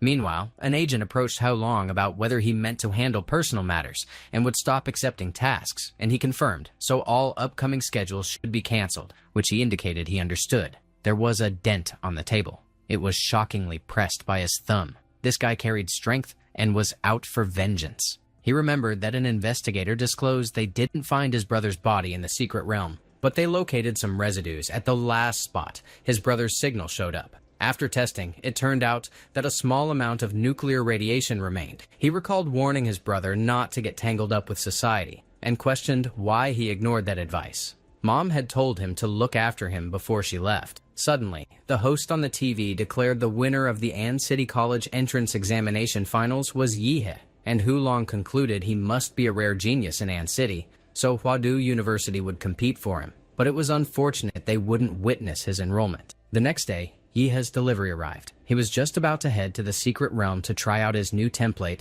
when someone sent him something. Chuzhou wrote that, according to the Huadu Central Research Bureau, a new secret realm crack would appear in An City's Redwood Mountain at 3 p.m. today. It was estimated the secret realm would be around C rank or so. He conveyed an intent to investigate and invited him to form a team. Yihe reflected on what era they were in if someone was still using letters, wondering if Chuzhou might also be a time traveler. Later, he went to An City Redwood Mountain. He observed a huge crowd, probably at least 1,000 people. As expected, a new secret realm pulled a lot of attention. Chuzhou contacted him, and he acknowledged. Chuzhou relayed that he had gotten stronger again. So Yihe speculated he didn't expect Chuzhou to have such sharp awareness. He just used the money earned from the college entrance examination to purchase a few gene drugs and boosted the supergiant humanoid's template compatibility to 35%. It seemed even low-level monster templates held value and could show quick results. Yihe brought up what university he intended to apply for. Chuzhou responded with Huadu University, and Yihe guessed they would still end up as schoolmates and continue on together. But he noticed something seemed slightly off in his tone. Suddenly, someone announced the secret realm was opening. It was then that a three-headed beast emerged. A warrior announced the secret realm had opened. They had to rip that monster apart and force their way into the secret realm. Everyone rushed in wild formation. The beast wailed about how brutal it was outside, surrounded by warriors, while another urged a fast retreat, and a third snapped back that escape was no longer possible. Eventually, one muttered about how even early birds could get blasted by hunters. Later, they slipped into the Redwood Mountains secret realm. Yihe casually walked alongside Chuzhou. He commented on the thick, stinging scent of blood. Suddenly, someone alerted them to a beast hide, and the beasts had apparently been lying in wait. All warriors by national law were required to prioritize monster elimination and hold the line. They jumped into battle, tore through every wave of beasts. Chuzhou unleashed his bloodline ability. He froze them mid-attack with sharp strikes. One flanked him from behind. Yihe crushed it with his atomic explosive fist. He reminded him to stay aware of his blind spot, and Chuzhou acknowledged the save. Yihe stated that none of the monsters in the secret realm were worth engaging. Chuzhou realized he had already cut down quite a few. The monsters he dropped had bodies warped and melted, so he must have used some kind of large-range nuclear radiation that hit fast, resisted little, and directly targeted the cells of living beings. Right now, Yihe basically moved like a walking nuclear disaster. Someone behind them cursed about how fast the fight had ended and wondered if a top-tier warrior had joined. But another dismissed it and pointed out their An City College entrance exam top scorer was in the mix. He raised an eyebrow, asking if a top scorer counted as a martial artist, and how one martial artist could clear that many monsters. But Baldy cut in and asked if he even watched that year's live exam broadcast, and the guy admitted no, since watching high schoolers fight seemed dull. So Baldy called him a brainless fool, and clarified that just one of those students could flatten 10 of him. Afterward, they teamed up to drive the monsters toward the top scorer. Suddenly, a signal rang out from ahead, confirming the Beast Tide leader had been slain, so victory was theirs. The tide began to pull back. Chuzhou let out a breath, noting they'd at least survived the first wave. Originally, thousands had entered, now maybe 800 remained, many battered. Yihe asked if Chuzhou planned to carry all that loot himself, but Chuzhou asked how he'd managed to collect so many monster cores. Then he handed over his storage ring and told him to toss it all in, so Yihe reacted with surprise, pointing out storage rings were worth tens of millions, and admitting he hadn't pegged Chuzhou as loaded. Nearby, someone announced Wu Sen and his squad had returned. Thankfully, he handled the Lord-level monsters, or they would have collapsed from exhaustion in the herd. Wu Sen introduced himself as An City's college entrance exam top scorer and the head of the Silver Wolf martial arts group there. He had just heard about his group's stories of Chuzhou's combat feats and asked if he was interested in joining. Membership wouldn't interfere with the school and came with various benefits and subsidies. He offered an S-level membership contract on the spot. Someone shouted that Wu Sen personally inviting Yihe to join was huge, and another emphasized how big of a deal that was, since supporting a martial arts career solo was insanely costly. Plus, the Silver Wolf martial arts group ranked among the major ones across Jia Kingdom. Even average Huadu University students weren't considered for S-level contracts. But a woman cut in, wondering why Wu Sen bolted ahead so fast, then figured he rushed forward to round people up. she invited Yihe to join the Chengda martial arts group, admitting their size fell short of Silver Wolf's, but assuring him a 15% cut of the group's monthly training resources if he joined. Someone noted that 15% of cultivation resources practically counted as a stake, and someone else pointed out how a high school student somehow drove the two big martial arts groups into recruitment frenzy. But Yihe turned her down, explaining he wasn't looking to join any martial arts group just yet. Wu Sen chuckled and observed how reeling in the college entrance exam's top scorer wasn't going to be easy. But that was fine. They could be friends instead, and told him to reach out to Silver Wolf Martial Arts Group whenever. While the woman chimed in that Chengda Martial Arts Group would be waiting too, so Yihe replied that even if he wasn't joining, making friends was still on the table. But Wu Sen recalled using his finger to dig earwax earlier and waved it off, figuring he shouldn't sweat the details. Meanwhile, Chu Zhou mentioned that now that the beast tide had been driven off, they were free to start exploring, and since the region was basically one massive forest, he suggested heading up to the treetops for a better view and to plan their route, which Yihe agreed to. He soared upward right away, and Chu Zhou made a mental note of just how quick that was. Later, they landed on a treetop. Chu Zhou looked ahead and wondered what he was seeing. That colossal body had to stand over 1,000 meters tall, completely mind-bending to imagine. Yihe explained it wasn't that hard to grasp, since they were still young and, in a few years, might end up defeating beasts from the secret realms and uncovering their hidden truths. Chu Zhou acknowledged that staring down unknown powerful creatures stirred fear in him, but he still believed he could overcome them. It felt like he couldn't measure up, not in martial arts or in willpower. So Yihe came off as a true warrior, and Yihe promised those monster cores would be his eventually. But something felt off, because his life magnetic field normally mapped out the presence of life in the secret realm. Yet there was an amber zone to the southeast that felt like a vacuum, completely deserted. Where there was smoke, there was fire, and the bigger the wind and waves, the bigger the catch. Yihe pointed toward Stud Lake and told Chu Zhou to check the southeast and see what was there. Later, they reached the lake. Yihe hollered for Huang Yuli. She reacted with shock over how strong their top scorer Yi had turned out, and someone wondered if she already knew their little top scorer from any city, while another pushed her to hurry up with introductions, pointing out how impressive the top scorer had been against the beast tide earlier. Yihe asked how long Huang Yuli had been there, and she answered that they had just shown up, with two teammates who swam well already heading into the lake to check the route.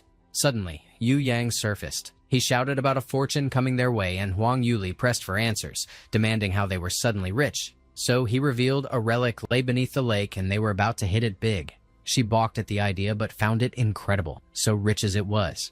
Yihe asked what relics even meant and why everyone looked thrilled, and Chu Zhou gave a rundown that in secret realms, mysterious structures likely built by ancient civilizations popped up now and then, and those were dubbed relics by experts. Apparently, a bunch of martial arts theory and gene tech used today started with relics. Suddenly, Yu Yang spotted others nearby. He snapped at the pair, questioning who they were and why they were eavesdropping. But Huang Yuli shut him down and introduced them. She explained their power blew past most regular warriors, so they should join the expedition. And Yihe backed her up, telling Yu Yang to calm down and let them help explore the ruins.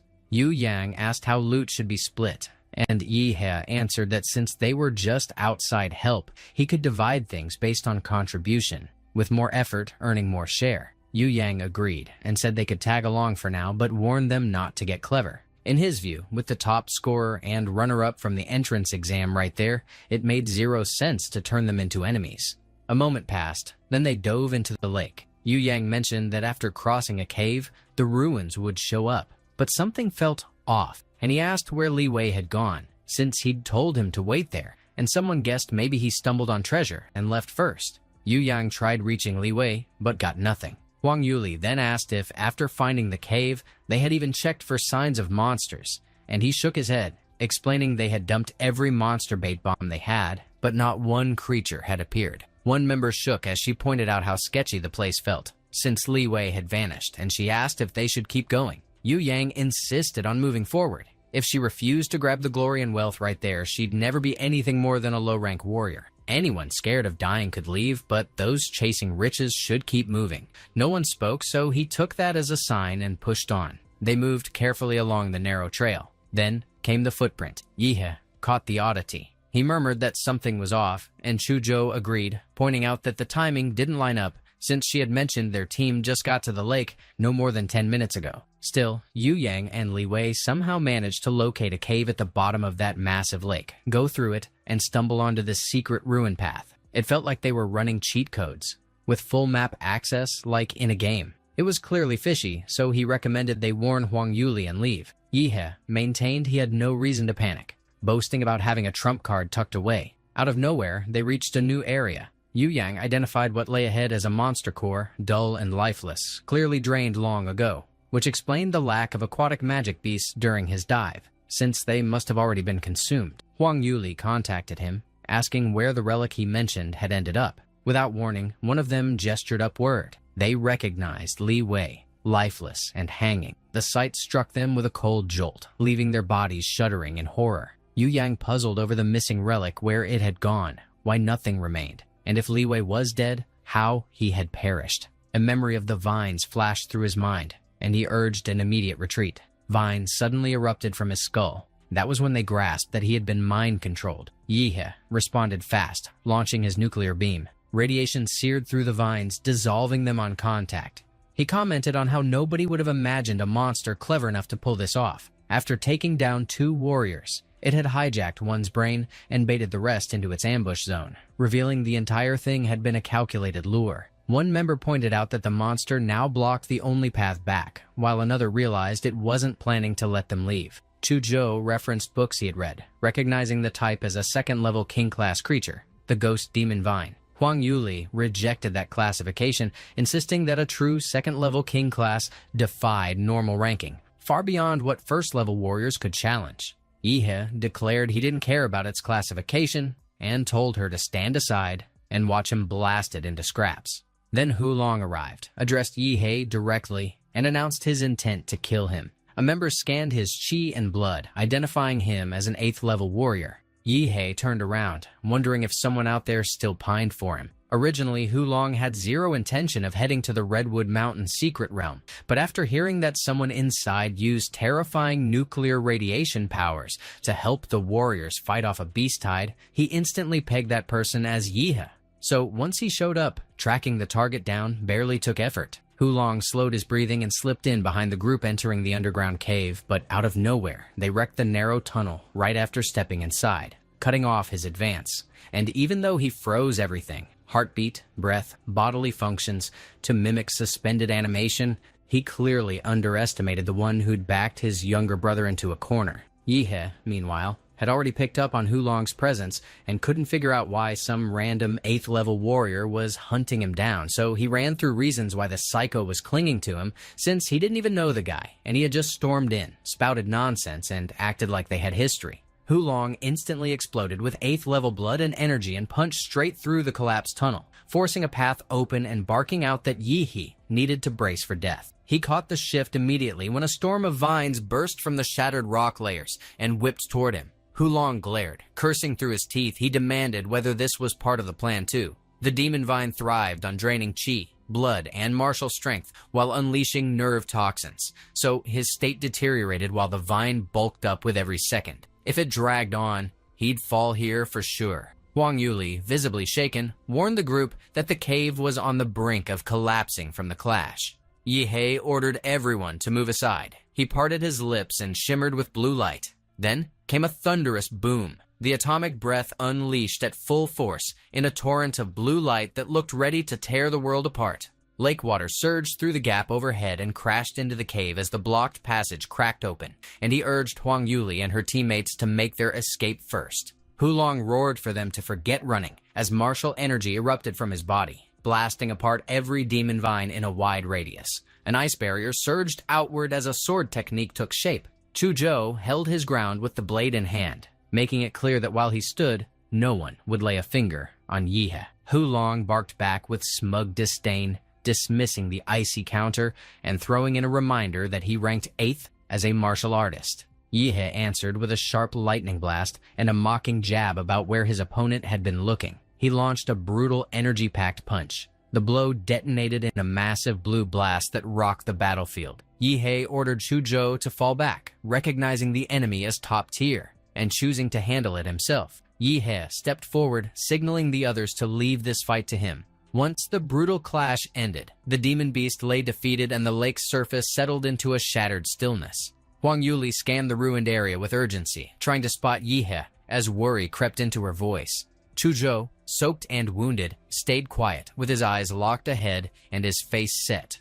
The ground burst open in another blast of blue energy that shook everything nearby. A monstrous form climbed out of the flare, lightning crawling across its limbs. Hulong broke apart in the air, wrecked by the force. Chuzhou stood tall with Huang Yuli behind him, while the rest stared in stunned silence at what the battle had left behind. A massive burst of blue lightning lit up the sky, shaping itself into a towering humanoid silhouette nested among the clouds. Later, Yi-he, bare-chested now, burst from the lake as his companions sprinted toward him. Yi-he settled into a cross-legged position on the grass, quietly gathering his strength, while Chuzhou stood beside him, speaking in an even tone. Chuzhou, wearing a doubtful look, tapped his temple, still sorting through the chaos. Yi-he ground his teeth and broke into a nervous sweat, privately weighing the option of unleashing his monstrous strength to tilt things his way. Later, Huang Yuli and the others offered polite farewells to the group, vowing to return the favor once they broke free of the secret realm.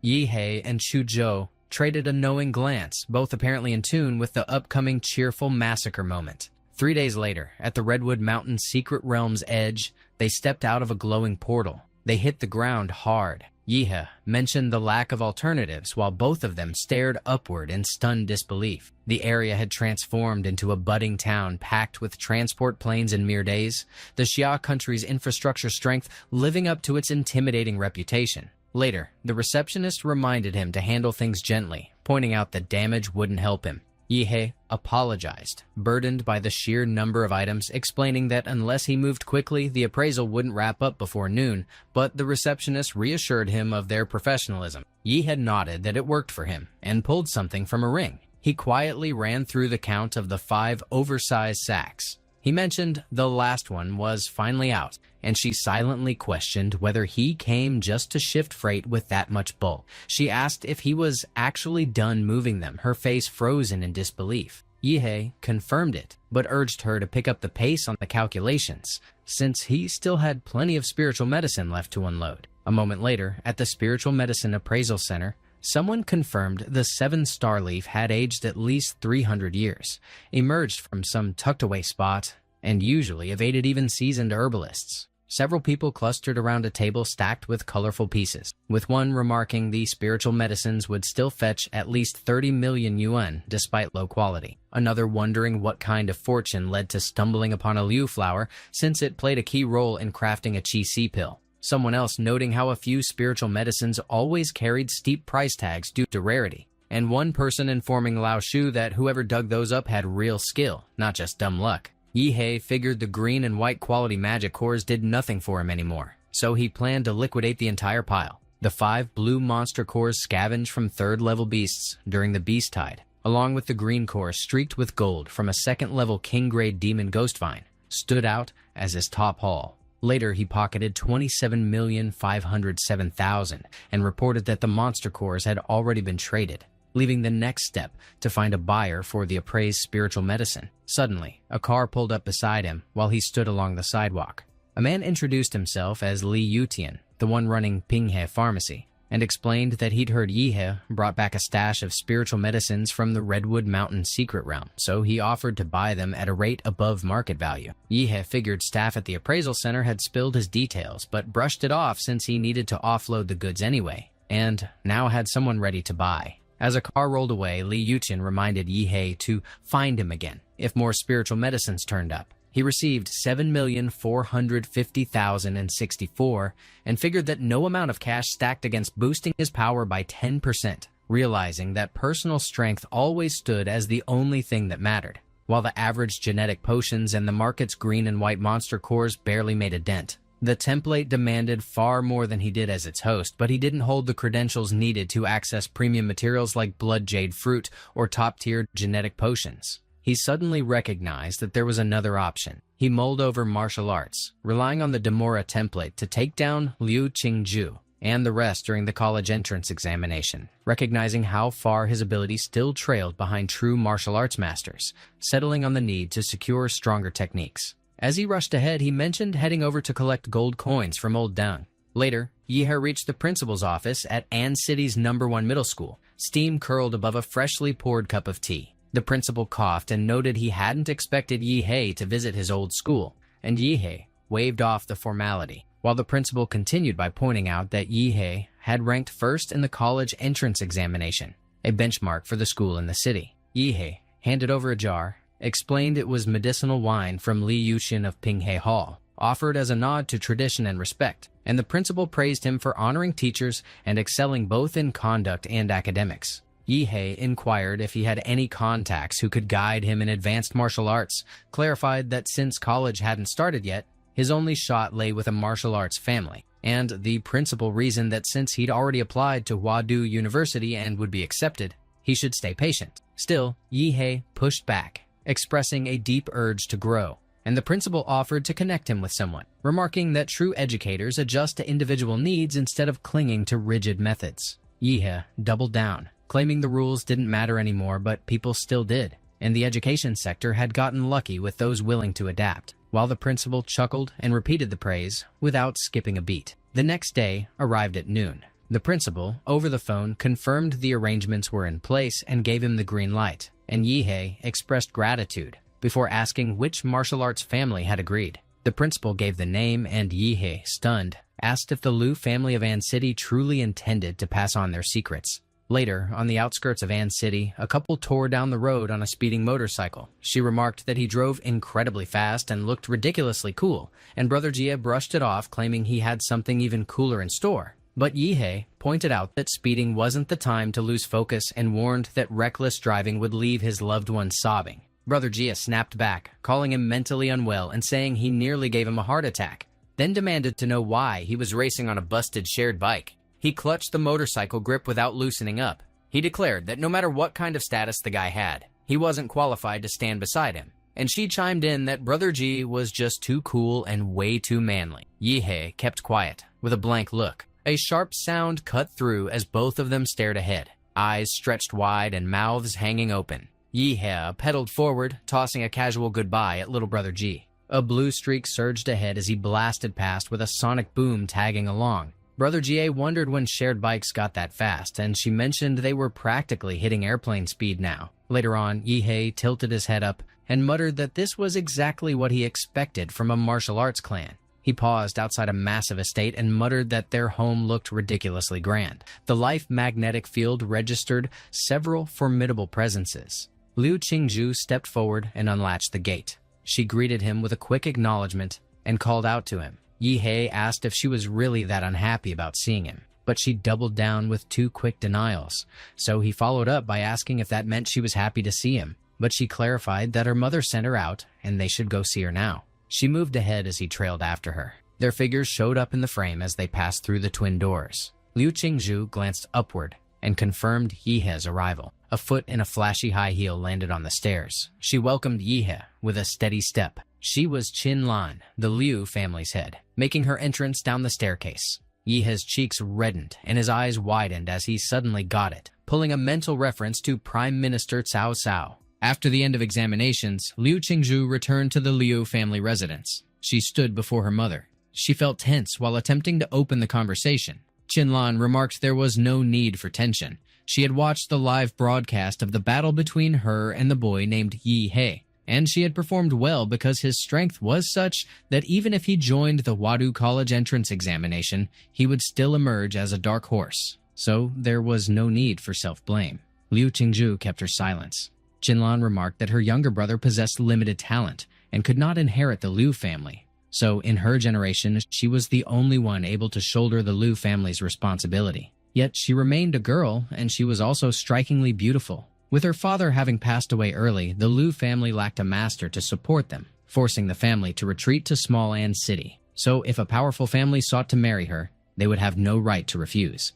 And that would mean the Liu family would be destroyed, and the century-old foundation surrendered to others. She intended to pair the two of them and inquired about her opinion. She remarked that Yehe was exceptional with remarkable talent. a modest family background, and a bright future. And from her observation, he was certainly not someone with wolfish ambitions.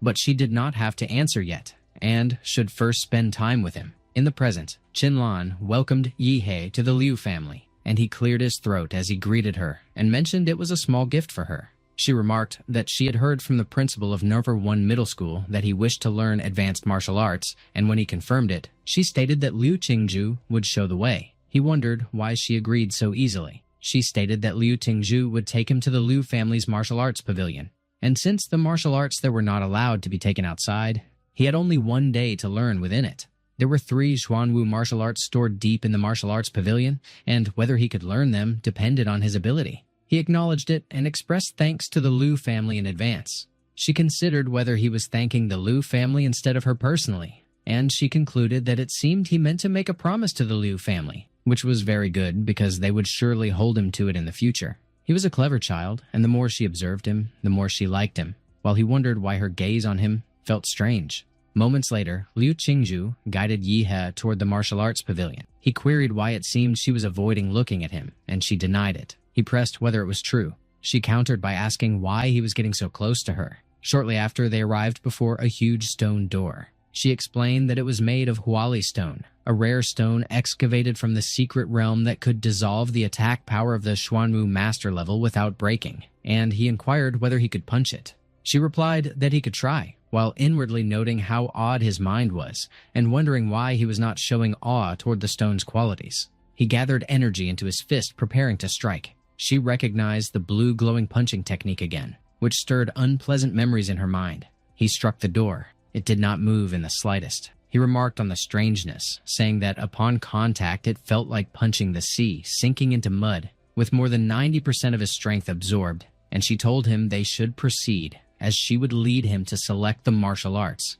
all while noting that he also experienced moments of failure. She explained that the martial arts there were divided into body movement, defense, horizontal training, swordsmanship, and so on, and whichever he wished to learn he could use his identity card to access, and he then inquired about the Xuanhuang martial arts. She informed him that they were stored in a small stone room at the deepest section, which also required the card to enter. However, he would not be able to fully comprehend Xuanhuang martial arts in 1 day, and could only learn a little. So she believed her mother granting him permission was not necessarily beneficial, and instead she could select a few martial arts books for him that were second only to Xuanhuang martial arts and better suited to him. He asked whether she was considering his benefit, and as she decided she did not want to converse with that infuriating person further, he declared that she need not worry about him because he understood his own path, and if he were to learn, he would learn the strongest. For if he lacked the courage to tackle Xuanhuang martial arts, he might as well return home quietly. He then asked if that door was a black power stone,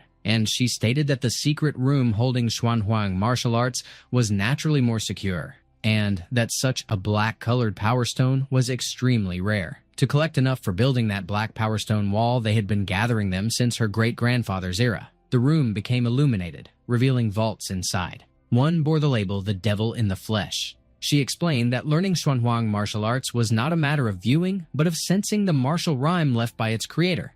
And if he could not sense it, or if his attributes conflicted with it, he could not begin training, as Xuanhuang martial arts were alive, and it was the martial arts that chose the martial artist, not the reverse. He declared it perfect, the devil in the flesh, and proclaimed himself the heaven-sent chosen one for it. His excitement swelled when the vault opened. Then he remarked that the Xuanhuang martial art was not a book. He asked whether it was a statue.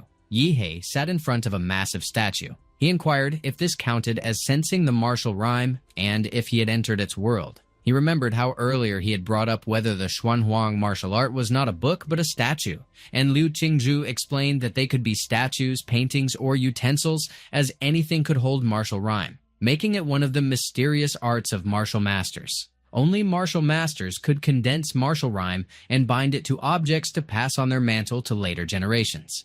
The rest was left to him, and when he pressed her about it being entirely up to him, he pointed out that she had not even instructed him on how to learn from the object. She told him to sense the martial rhyme, and if fate aligned, he would sense it. He had no clue what to do. He then asked if it was truly predetermined by fate, and remarked that he might as well take a nap. Meanwhile, in the observation room, Liu Qingzhu commented that it was just like him to act that way. Back in the present, he checked if he was correct that the martial rhyme was some kind of spiritual world and remarked that he currently had no martial qi, and even the nuclear reaction of the Demora template could not activate, leaving him as weak as an ordinary person again. The system abruptly notified him that his consciousness had entered a special space, so to prevent sudden death, it would bless his spiritual body, and he noted with relief that the monster template remained intact.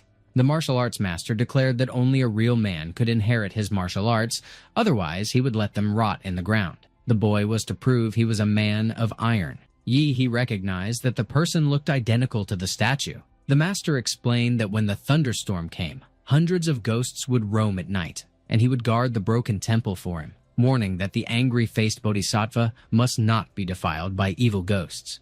And if he succeeded, at least he could grant him the ability to guard the house. But if he failed, the ghosts would drive him insane and destroy any chance of practicing martial arts again. So, if he lacked courage, he should run away. Water dripped from the ceiling. He wondered if it was raining. He then remarked that it appeared the trial had begun. Moments later, a sword appeared in his hand. At the same time, the evil ghosts emerged. He remained unfazed. He stood firm by the door with the sword raised. He then swung the sword at the evil ghosts. He cut them down and defended the temple. He noted that as expected, the trial would not have a warrior face hundreds of ghosts unarmed, and there had to be hidden props. He lunged at the ghosts without hesitation. He swung the sword while enjoying himself. The master remarked that the hundreds of ghosts in the Wuyun trial were the evil spirits of his own master, and that a mere martial artist daring to leave the protection of the ruined temple was courting death, concluding that the trial's participant at that time was another fool, and that martial artists had been declining with each generation. He ended up having to collect their bodies himself every time. One ghost attacked Yihei from behind. The ghost froze when its attack passed straight through him. The master questioned whether none of the ghosts could get near him. He noted that in the spiritual world, the system would automatically shield him, making him immune to attacks. He wondered if that meant he had an invincible golden body there. He then unleashed a brilliant golden light that dissolved the ghosts. The master observed that he was unaffected by the martial rhyme's effects and questioned how he accomplished it. He claimed that it was simply due to diligent study and practice. The master accepted it as a fine excuse and, since he could subdue hundreds of ghosts, promised to honor the inheritance, though it would depend on whether he could receive it. He reacted with mild surprise at a loud crash. The statue collapsed, revealing a well beneath it. The master explained that the well contained the essence of the evil spirit he had condensed in life, along with the technique of the devil in the flesh. Before he could finish describing the outcome if it were refined, Yihei plunged headfirst into the well. The master fell silent briefly, then remarked that it was good, since it was the first time he had seen a young man with such a distinctive personality. At his peak, he had been a hero who passed through an S-level secret realm. He had lived and died using the devil in the flesh, but as he aged, his chi and blood had weakened, and the evil spirits bound in his body began to rebel and spiral out of control, even killing those around him. To prevent further harm, he could only end his life, and before death, he fused his soul, steeped in vengeful spirits, with martial rhyme, and cast them into the statue.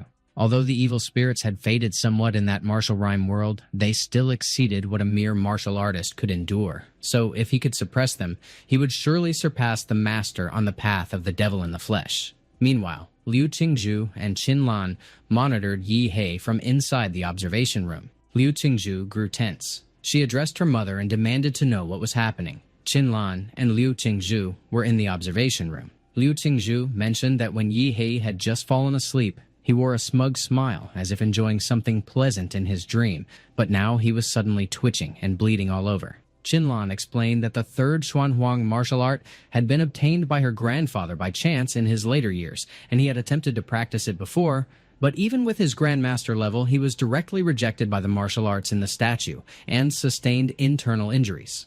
Since then, no one in the Liu family had managed to master that martial art, and because its power was extraordinary, the method to obtain it must be unbearable for ordinary people. With the old saying about wearing the crown and bearing its weight feeling apartment, she began to bring up Yi, his choice to accept the power of that martial art, but she did not manage to finish.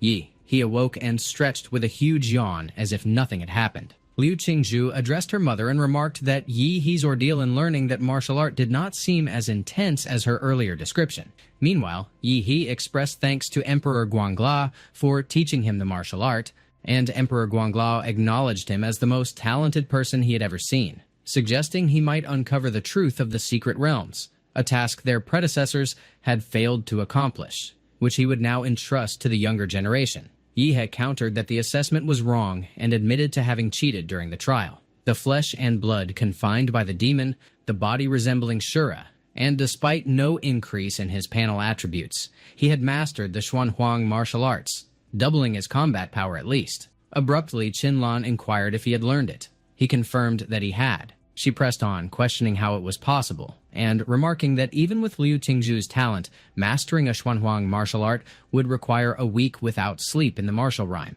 asking how much time he had taken, if it was truly only an hour, and if he had really mastered it after a brief nap. Liu Qingzhu reflected that others called her a genius, but the real genius was right in front of her. He noted that the two seemed doubtful, so he offered to give them a demonstration. It was the evil spirit he had acquired from the martial rhyme world.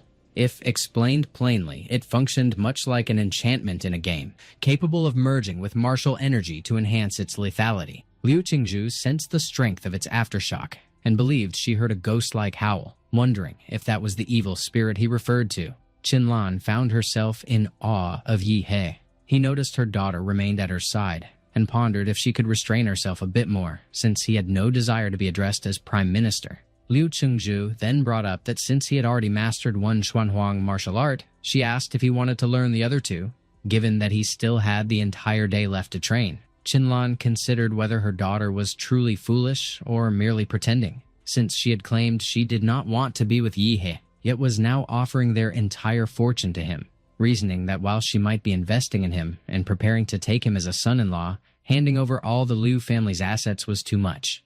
Meanwhile, Yi He explained that there was no need because one Xuanhuang martial arts book would keep him occupied for a long time, so he would not take up other martial arts for the moment. And then he turned to Qinlan and mentioned that he felt a bit tired and had matters waiting at home. She responded with agreement and mentioned that Liu Qingzhu could escort him. She relayed that the housekeeper had told her he arrived on a shared bike, and while inquiring if he could drive, she suggested he choose a car from the garage and take it, since that would be more convenient for him. He mulled over the idea of a car and realized that the motorcycle belonging to the guy he had met on the way over was quite impressive, stylish, and striking. He inquired if Qinlan owned a motorcycle, to which she confirmed, and while asking if he enjoyed riding them, she noted that he shared the same interest as her troublesome son, so she would give him the best one in her collection. Elsewhere, Qinlan's son mentioned that he had heard from his Aunt Hong, the housekeeper, that his mother had brought in a live-in son-in-law, and he intended to see who the person was since his sister was not only talented and beautiful, but a rare genius beauty in Ann City, unmatched by most. That guy on the shared bike earlier had been infuriating, as he had scared away his new girl, so the man had better hope they never cross paths again. Suddenly, Yi He sped past him. He wondered if the one who had just gone by was the same person on the shared bike, and if that was his motorcycle now. As evening settled, Yi He parked the motorcycle outside his home. Inside, he remarked that the monster core he had swallowed dry last time had tasted unpleasant. This time, he would add sauce to improve the flavor. He decided to eat the blue one first. His panel attributes had increased, and there were even some points available to allocate. Previously, in the Redwood Mountain secret realm, he had used the supergiant humanoid template, reaching about 50 meters in height, and while that could be called enormous compared with regular monsters, it was still tiny compared with the mysterious mountain-sized creatures of the Redwood Mountain secret realm. It needed to be larger, so he allocated the points to the giant template. They would consume the golden monster core of the second-level demon vine next. Suddenly, immense power surged through his body. The system informed him that after absorbing the genetic sequence of a plant life form, a special mutation had occurred, and it inquired if he wished to prevent the template from mutating. He asked about the nature of the mutation. He acknowledged that mutation meant the template would gain additional attributes, and if those attributes were beneficial, it would be fine. But if detrimental, it would count as a negative evolution. There was no hesitation. He would gamble and turn a shared bicycle into a motorcycle. The system then congratulated him on unlocking the S-rank nuclear template. He felt overwhelmed by the massive creature looming above him. The system notified him that when the Savage Trace Demora template reached full completion, there would be a 2% chance of evolving into Star Universe Demora. He remarked that the name alone carried immense power, but since it required the current template to reach 100%, he would have to focus on upgrading it quickly. Suddenly, sirens rang out beyond his home. He wondered what was happening and whether it was a terrorist attack. One of the officers ordered that they should seal off all exits in the park and not allow them to escape, while another insisted they should search every inch until nothing was left unchecked. Meanwhile, Yihe heard a knock on his door. He remarked that the original owner had been a recluse with no friends visiting at that hour, no food deliveries, and no packages expected. So he wondered who could be outside. He then turned to Yao Yimei to see if she knew who it was, and she remarked that it appeared to be a little brother who clearly was not an ordinary martial artist. Originally, she had only planned to stash something there and alter his memory for convenience, but since he had discovered the truth, she resolved to make him suffer enough that he would not dare to run. He decided to drop the matter since his savings were enough to buy another house, and she questioned what he meant. He explained that he meant she was already dead. On the other hand, Zhou Yi was locked in combat with the police officers. One of the officers noted the opponent had revealed a flaw, while another urged that they bring him down. Zhou Yi instructed that Yao Yimei must get the golden gene out because he was serving as a decoy for her. They could attack as much as they wanted, since trading his life for theirs was more than worth it. And he unleashed the blood-burning forbidden technique. He then demanded to know if there were still enemies. He glanced at Yao Yimei and remarked that her nano battlesuit had been white before, but now looked black as charcoal. He reminded her he had risked his life to let her take the item, so she should leave with it, and he pressed her on what her problem was. She relayed telepathically that she had hidden the item so they should retreat. They released a dense smoke to distract the officers. They slipped into a manhole. A short while later, they emerged in a dark alley. Yao Yimei remarked that they had finally lost the police, and Zhou Yi observed that the nano armor had already repaired itself after the impact. Yihe suddenly addressed her as a beautiful lady and brought up that she had yet to explain why she broke into his home. She should have realized the serious issue at that moment, that she had randomly chosen what she thought was a lucky neighbor, but had instead picked him, the big boss, and as a reward for breaking in, he intended to have some fun with all of them. Zhou Yi demanded to know how he had found them. Yihe sensed the nuclear radiation lingering on Yao Yimei's body, but he dismissed it and told him that if he could fight, he should stop talking. It was the perfect opportunity to test the flesh-bound demon technique on him. Zhou Yi realized the situation was turning bad. He attempted to block Yihe's attack, but it broke through his defenses. The evil spirit swept through his body. His face turned pale and he coughed blood. Yihe launched another punch. It connected, slamming Zhou Yi into the wall. Yao Yimei remarked on the impressive martial arts skills and inquired which master Yihe had trained under. He declared himself a disciple of Emperor Guangla, and she noted she had never heard of him and never imagined the small city of Ancheng to harbor so many hidden masters. Suddenly, Zhou Yi warned Yihe not to get arrogant. He declared himself a dignified 6th-tier martial artist, far beyond the reach of a mere martial apprentice. He stomped heavily on the ground with monstrous feet. He advanced toward Yihe with confidence.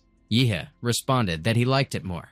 Meanwhile, Yao Yimei assessed that Yihe likely had no idea her nanobattlesuit had stealth capabilities and that she was the real attacker. But Yihe told her to stay out of his way. She was sent crashing into the wall. Zhou Yi berated Yao Yimei as a useless fool for failing an ambush. He decided to handle matters himself. Yihe stated that they were leaving. He met Zhou Yi's punch head-on with his fist. He questioned whether the defense power had increased so much. Zhou Yi boasted that his true form, the iron-crowned rhinoceros demon beast, could withstand a tank barrage and demanded to know what could possibly break through. He added that his attack power had also risen sharply. He promised to send him to hell. They ended up in a forgotten stretch of town where even the streetlights seemed to have given up. Zhou Yi jabbed that Yihe was nothing more than a brat, and no matter how much swagger he carried, he still couldn't measure up to his iron-crowned rhino. Then he pressed to know where the kid had gone. A sudden crushing aura rolled in beside him, making him stiffen in surprise. It belonged to Yihe's towering humanoid form, a massive template given life. He blurted out what the hell it was. He rattled off questions about whether it was a demonic beast, where it had come from, and if the little brat had somehow turned into it. Yihe's enormous hand lunged down to flatten him. Zhou Yi slipped clear just in time. Yihe followed with a kick that tore at the ground. The stomp landed right where Zhou Yi had been. Then came the fist, swinging hard and fast. He poured out punch after punch, hammering Zhou Yi without pause. Right now, he loomed in an ultra-gigantic anthropomorphic state, every stat in his body sitting at a monstrous 23.8, 29.4. From a short distance away, Yao Yimei took in the sight of Zhou Yi getting pounded into the dirt. She cursed herself for being such an idiot, wondering why she had ever picked a fight with that monster. If this kept up, Zhou Yi would end up a corpse, which meant she'd never escape and would have to fight to the death.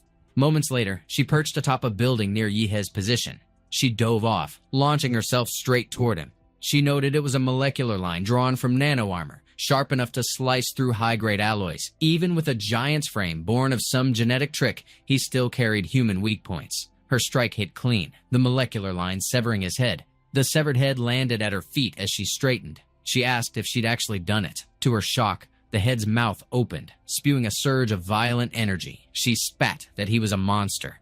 The last thing she registered was a flood of blinding blue. The blast tore dust and rubble across the street. Yihe stepped free from the crumbling remains of the giant head. He closed in on Zhou Yi, who lay battered and coughing blood. He told him it was his turn now. Zhou Yi rasped that he was a monster. Yihe replied that anyone who kills should be ready to be killed. Sirens screamed somewhere nearby. Zhou Yi gave a harsh chuckle, vowing to drag him down too because Yao Yimei had stashed something in his room called the Golden Gene. He claimed it was already his, and now Yihe would be hunted without end for it, so he'd better run, because he'd be waiting for him in hell. Yihe shot back that he'd better run his ass off and quit talking so much. With the cops closing in, he needed to deal with the body fast. Maybe he'd gone too far this time. A short while later, he slipped back into his apartment. He pinged Qinlan to ask how the police questioning went. She replied that it was fine, but things had been tense lately, so he should lay low until Huadu University started, and he assured her not to worry because she knew him. He was the most well-behaved guy ever, earning a small note of approval from her.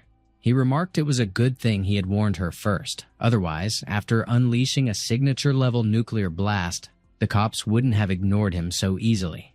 He then wondered if the Golden Gene was the same thing those two had been talking about. He recalled spotting that symbol before, in the Prometheus file given to him by someone from Huadu. It was the logo of Laserbird, a heavyweight in biotech. It seemed those two had stolen it from Laserbird and gotten hunted down on the run. From Zhou Yi's parting words, the mess had been dumped squarely on him. It looked like it was time to relocate, so he decided to crash at a hotel for the night and figure things out from there. Hunters roamed the B-class secret realm in the inner region of Swan Lake. One of them checked how the day's haul looked, and another replied that it was decent enough to net a small profit.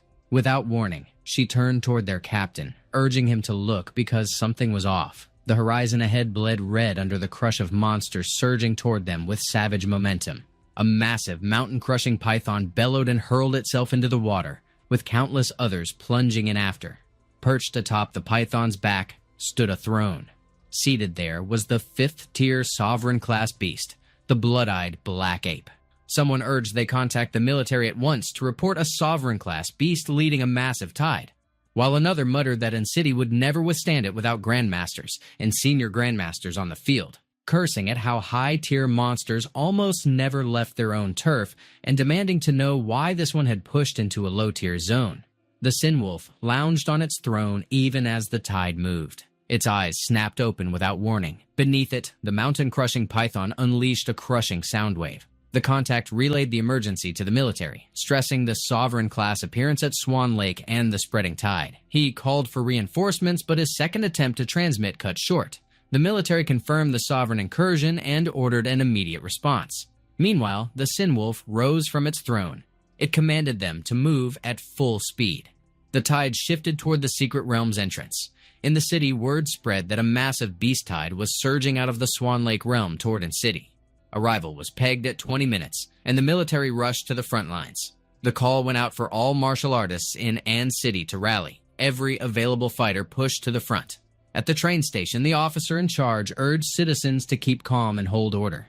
He declared trains reserved for children and students only, calling them An City's future, and if the city truly fell, they must survive. In the mayor's office, Huang Qing pressed for confirmation of reinforcements and asked who was sending troops, only to hear from his secretary that An City was not alone. Beast tide warnings were hitting the nation. Every city stretched thin. Even those untouched by incursions were hardening defenses, so no help was coming. He pressed about Huadu, asking if they could spare even one grandmaster. Huadu's neighbor, Guanshan City, was locked in an S-class realm outbreak. Every high ranker committed there. No time remained. The battle for An City would rest on their own strength. Elsewhere, Yihei sparred with Chu Zhou at Chu Sensei Gym. Yihei drove a punch forward, and Chu Zhou caught it on his arm. The blow still shoved him back. Yihei remarked it was impressive he'd taken that hit.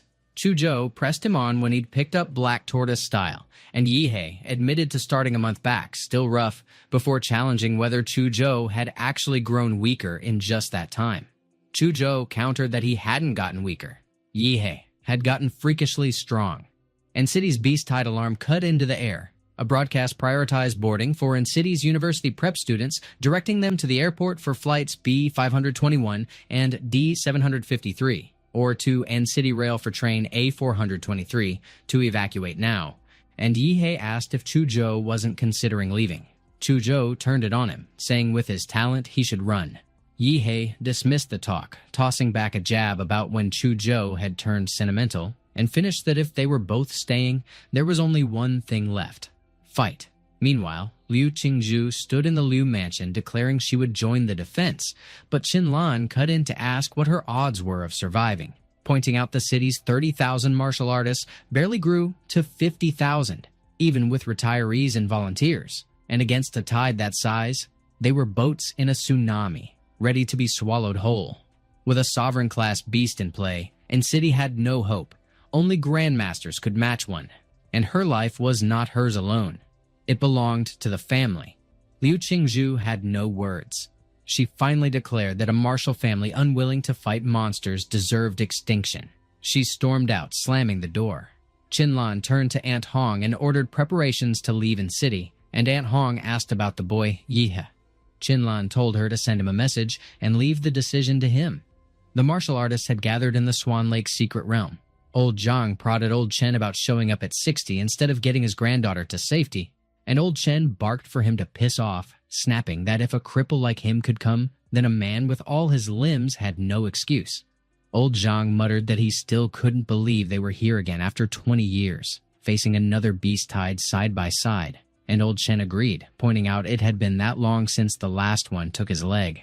He asked if Zhang planned to retire at his son's place afterward, teasing that Panluo was flashy and Zhang was just a country bumpkin.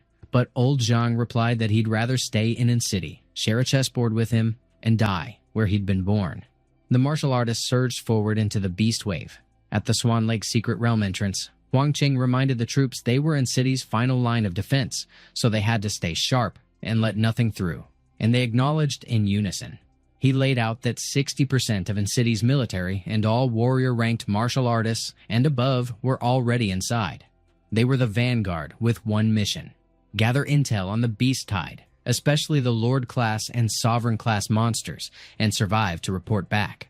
Then, a lone martial artist staggered out, bleeding heavily. Huang Qing snapped for the medics to treat it as an emergency. The man rasped that the USB drive carried all the Vanguard's battle data. When Huang Qing pressed for the others' whereabouts, he said they were all dead. The beast tide had obliterated everything, leaving not even bodies, and they should beware the blood-eyed black ape because it had set them up. Without it, thousands might have survived. A massive rock suddenly hurtled out from the secret realm. It smashed into the tower, and falling debris tumbled into the minefield below. Huang Qing suspected it was targeting the mines under the tower, aiming to wipe out the unfinished defenses. He cursed, called it an attack from inside, and ordered every weapon to fire back and blast the monsters to hell. Artillery thundered at the entrance. Huang Qing noted they weren't sending beasts, but softening them up with long-range fire, wondering since when monsters used human tactics, then cursed them again. He shouted that the second wave was incoming, with even more stone projectiles. The rocks crashed into tanks, explosions choking the air with dust and debris. A soldier suddenly spotted a beast behind him, warning they were under attack, right before it bit his head clean off. More creatures swarmed in, devouring soldiers one by one. Wang Qing barked that stone spikes were being launched through the rift like artillery, ripping apart their rear line, and they had to intercept them mid-air before impact. At the entrance, the beast wave gathered. The black ape declared humanity was nearly finished and told the soldiers to trample the land until nothing stood. The beast poured out, tanks firing into their ranks. The military was swiftly overwhelmed, crushed beneath the tide. Elsewhere, Yihei stood on a building's edge. He reflected that no one knew what would become of the city after today. He'd grown attached to An City and refused to let monsters ruin the life he'd fought to make, so he would fight. Across the city, students were also in the thick of battle. One of them remarked that Luo Xuan never disappointed, with 5 beasts already down, and Luo Xuan answered that it wasn't bad. Kai Shaoling jabbed at him, saying a handful of low-tier kills hardly justified calling himself An City's #1 at third high, and called it a joke. Then Chu Zhou arrived. Someone pointed at the blue core in his hand, asking if he'd soloed a third-tier beast, and as Chu Zhou noted he hadn't expected to run into them, he questioned if they hadn't evacuated. They explained their parents were martial artists fighting outside, so as their kids, they weren't going to run. Luo Xuan suddenly warned him to watch out. A tank was flying straight toward them. The beast tore through the city without restraint. Luo Xuan demanded to know who in their right mind had dropped a tank there. Chu Zhou drew his sword in one fluid motion. With a sharp arc, he split the tank clean in two. The severed halves slammed onto the ground with a deafening crunch. Kai Shaoling blurted that it looked like that one. Luo Xuan pressed if it wasn't the Lord-class beast that appeared first, wondering how it had reached their rear lines, and Chu Zhou told him to calm down, pointing out the size and aura didn't match a Lord-class. The beast abruptly swung its fist toward them. Chu Zhou speculated it might be an elite. Yihei blasted it with a fierce beam of blue energy out of nowhere. The hit barely hurt it, though smoke curled from its head. It lunged to grab him. He knocked its hand aside with ease and landed square on its face. He announced it was time for dental care. The beast froze in surprise. He pried its jaws open by the teeth. He remarked on the foul stench and demanded to know how many people it had eaten. He promised a thorough rinse. His beam lit its mouth from within, shredding its body inside out. Luo Xuan noted the beasts were now fighting each other and urged they escape while the chaos lasted. But Kai Shaoling told him to relax.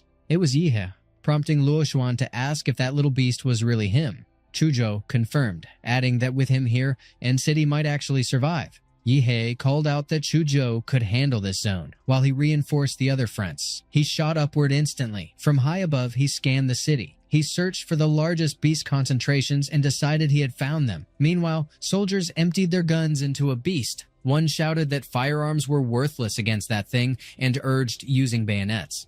Blades flashed into their hands. They charged without hesitation. In moments, the beast skewered many on its horns, and others were crushed underfoot. A soldier called to his captain, insisting they retreat since they were just regular troops and couldn't stand against such monsters, but the captain ordered them to hold. He swung and decapitated a beast in a single strike. He reminded them that as soldiers, their deaths would buy time for civilians to flee. Then a soldier demanded to know what those things were, and the captain guessed they might be martial artists. Yihei's sinister ghost coiled around the beast and bound it tight. He blasted its head with his blue beam. It crashed to the ground instantly. He turned the other beast toward him. His Thunderfang cleave ripped through the air. He plunged into them, detonating in a violent explosion. At other fronts, the beasts were falling back. A martial artist wondered if they were reinforcements, but quickly decided they were converging on a single point. Another recognized Yihei, An City's top scholar, now in the thick of the fight, and noted the beasts were swarming him from all sides. The first declared they couldn't let him be surrounded, and ordered everyone to move. He was still just a kid, and An City's last hope. They would cut down the monsters and protect their top scorer. Yihei dropped another beast with a shot clean through the skull. The battlefield lay carpeted with mangled, blood-soaked carcasses. Anything that dared breach his firing range exploded into nothing but meat and bone before it could get close. One martial artist warned the rest that a Lord-class beast had locked onto Yihei and urged them to shield him. Another barked that anyone aiming to kill An City's pride would have to cross him first. Someone else roared that humanity would triumph and the monsters could rot in hell. Another urged them to hold the line because reinforcements were on the way. Another snapped at the old veterans, wondering if they couldn't even keep a kid safe. And another shot back that they'd better cover him before he got too busy to cover them, because if he went all in and the line collapsed, they were done for. Meanwhile, a beast was tearing into Huang Qing's defenses. It slammed into one of his walls. He kept the monster boxed in behind those barriers. He remarked that the Earth Vein seal wouldn't hold back all the primal beasts, so the only way to end the tide was to bring down the Sovereign. Then one beast used his own walls as stepping stones to spring at him. It shot into the air and came straight for him. Huang Qing pressed his fingers together, power pooling between his palms. A golden beam erupted, tearing the creature's head apart. A sudden surge of killing intent from behind made him stiffen. It was the black ape's mount. He identified it as the mountain-crushing python, a fourth-tier king species, lord class. He judged it to be the black ape's deadliest mount, and if the sovereign's pet was stepping in, that monkey was feeling the heat. He dropped from the air. Power flooded the ground beneath him. He unleashed mountain-crushing Dominator Hammer. The python watched, coiled and wary. Then the earth and the surrounding buildings ripped upward into a colossal ball of energy over its head. Huang Qing taunted it, pointing out that his Earth-type attacks weren't for show and that he'd baited it on purpose. The python faltered in surprise. He called it out for falling for the trap and triggered Burst Martial, Serpent Surge. A follow-up strike, Outer Peak Earthquake Strike, sent the serpent shrieking. The sound shattered building windows. Massive stone spikes erupted from the ground. They skewered buildings and shoved the debris aside. Huang Qing considered himself lucky to have intel on it. Without that, the death toll would have been catastrophic. He noted that if the beast had gotten fully into the city, weakening it would have been almost impossible. But with only its head exposed, it was practically begging to be butchered. Another skill flared and his hands multiplied. He pummeled the python with blinding speed. The monster lashed back, fury twisting its movements. Huang Qing braced his arms to shield himself as more spikes burst forth. The serpent's head vanished under a crown of jagged stone. He acknowledged that for a king species, it wasn't surprising it could sprout spikes from its own body. Behind him, hidden in one of those spikes, the black ape watched. The realization struck him that it might be an ambush. Before he could act, the black ape's grip closed around his skull. It mocked him for daring to harm its mount, calling him a foolish human. Huang Qing recognized it as the blood-eyed black ape and realized it had been hiding inside the spike all along. The black ape promised to crush his head, so all could see how insignificant humans were before it. Then it smashed him into the python's skull. The city stood bristling with stone spikes. The black ape remarked that while the explosion came and went in a single flash, he had confirmed the truth. There were no strong martial artists left in the city, meaning he could slaughter everyone without a hint of restraint. Huang Qing was already battered and bleeding. He stayed quiet, glaring hard at the black ape. He began shaping a cluster of smaller stone spikes in his grasp. He unleashed his skill, Bladewind Tempest. The black ape declared his resistance meaningless, nothing more than a delay before the inevitable. Here on this battlefield, he had no rival left to threaten him, and the fight had turned into a game meant to drown humanity in fear and despair, where the sight of the strongest humans wearing hopelessness and fear would be the finest spectacle. Huang Qing lunged at him without a shred of warning. The black ape met the strike without a flicker of alarm, letting it shatter uselessly. He commented that the move was quick, but still pitifully weak. Huang Qing then hurled an enormous chunk of the city toward him. The black ape called it strong, but far too slow. He slipped away with effortless grace, bounding across rooftops. He ordered Huang Qing to kneel, declaring he didn't tolerate lesser beings meeting his gaze. His speed caught Huang Qing completely unprepared. The blow sent Huang Qing slamming into the ground before he could dodge. The black ape's interest sharpened. Huang Qing managed to land on both feet. He leveled another glare at his enemy. The black ape demanded to know why he felt no fear. Huang Qing spat a curse and claimed the ape wasn't half as clever as he believed, that in the end, he was only an arrogant beast who had miscalculated. He invoked his skill, the blood forbiddance technique.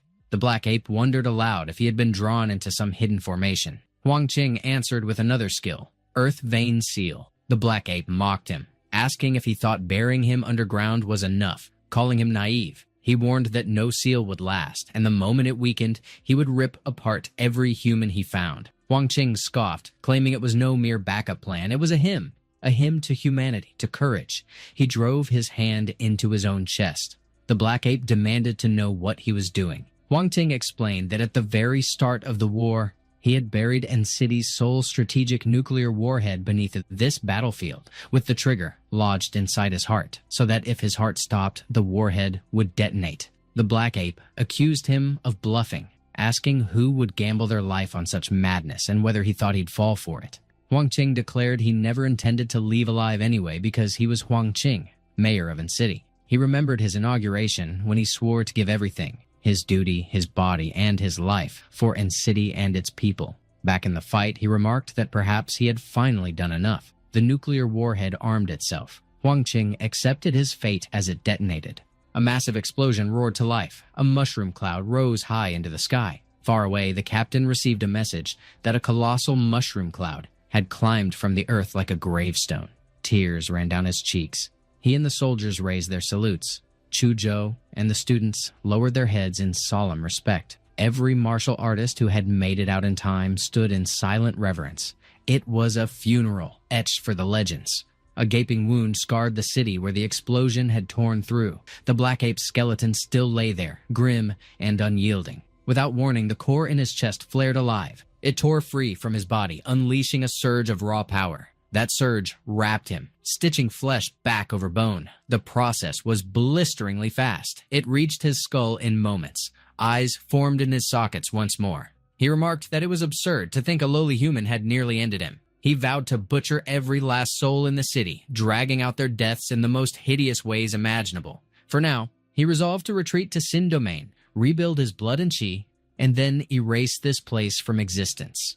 Yihe's voice cut in, demanding to know where he thought he was going. The black ape recalled that human, one of the deadliest threats to the invasion, a terrifying prodigy. Yihe declared that he had finally found him, lamenting only that his timing was a touch late. He lunged at the black ape, his fists flared with the radiant energy blast. But then his expression shifted in surprise. The black ape mocked him as a foolish human genius who, instead of hiding, had strutted into the open, making this the perfect time to kill him. Yihe replied that had he fled, even his mini-nuke might not have caught him, but since he was so desperate to die, he'd gladly oblige. The black ape spat curses. His form warped, swelling into a hulking anthropomorphic beast. Power surged and coiled in his chest. The detonation was colossal. Some martial artists watching from afar muttered about the blast, wondering if another warhead had gone off, if this was Huang Qing's trap, and remarking that the man truly had prepared for everything. On the battlefield, the black ape stood charred, his body withered. He muttered that Yihe was a monster. Yihe now loomed as an armored titan. The black ape admitted he was more beast than himself, his aura eclipsing even most king-rank beasts. Yihe snapped that he was nothing like them, bald chimps. His massive foot came down, the black ape slipped free. Yihe warned the little monkey there was no point in running, then unleashed mountain-shifting, sea-flooding strike. The black ape cursed, insisting a sovereign should never be underestimated. Their strikes collided in a punishing exchange. The black ape was hurled into the dirt. Yihe observed that he was sovereign class through and through, even wounded, wiry, and twitching like the monkey he was. In Titan form, Yihe's physical stats had soared past 30 in every measure, yet the beast still resisted, even managing to damage his arm, though it healed instantly. The black ape admitted his last blow had been everything he had, and it had done nothing. He couldn't beat this genius. He repeated it again and again as he fled. Yihe gathered power for another strike. He snarled that the filthy beast wasn't worthy of tainting Huang Qing's sacrifice. Radiant Pulse Strike tore from him. The black ape cursed the human genius once more. Yihe remarked that the monkey had gone underground pretending to be dead. Playing dead meant only one thing. It feared discovery. And with the creature more battered than ever, this was his best shot at ending it. He then pressed if sovereign-class beasts could fully suppress their life force, and added that had he found him earlier, Huang Qing might still be alive. But with the ape gravely injured, even its stealth would fail, and Yihe would sense even the faintest flicker of life. He had the filthy ape cornered. He unleashed a concentrated beam of energy. It struck the black ape as it tried to crawl away beneath the earth. The black ape spat curses, grumbling that he had been so close and could already feel Sin Domain's entrance ahead, if not for that human mayor. His eyes widened when Yihe's massive fist hurtled toward him. The blow sent him crashing into the ground. Yihe declared it the price for staining Huang Qing's sacrifice and swore to make him beg for death. The black ape warned him not to push his luck, calling him a worthless little insect.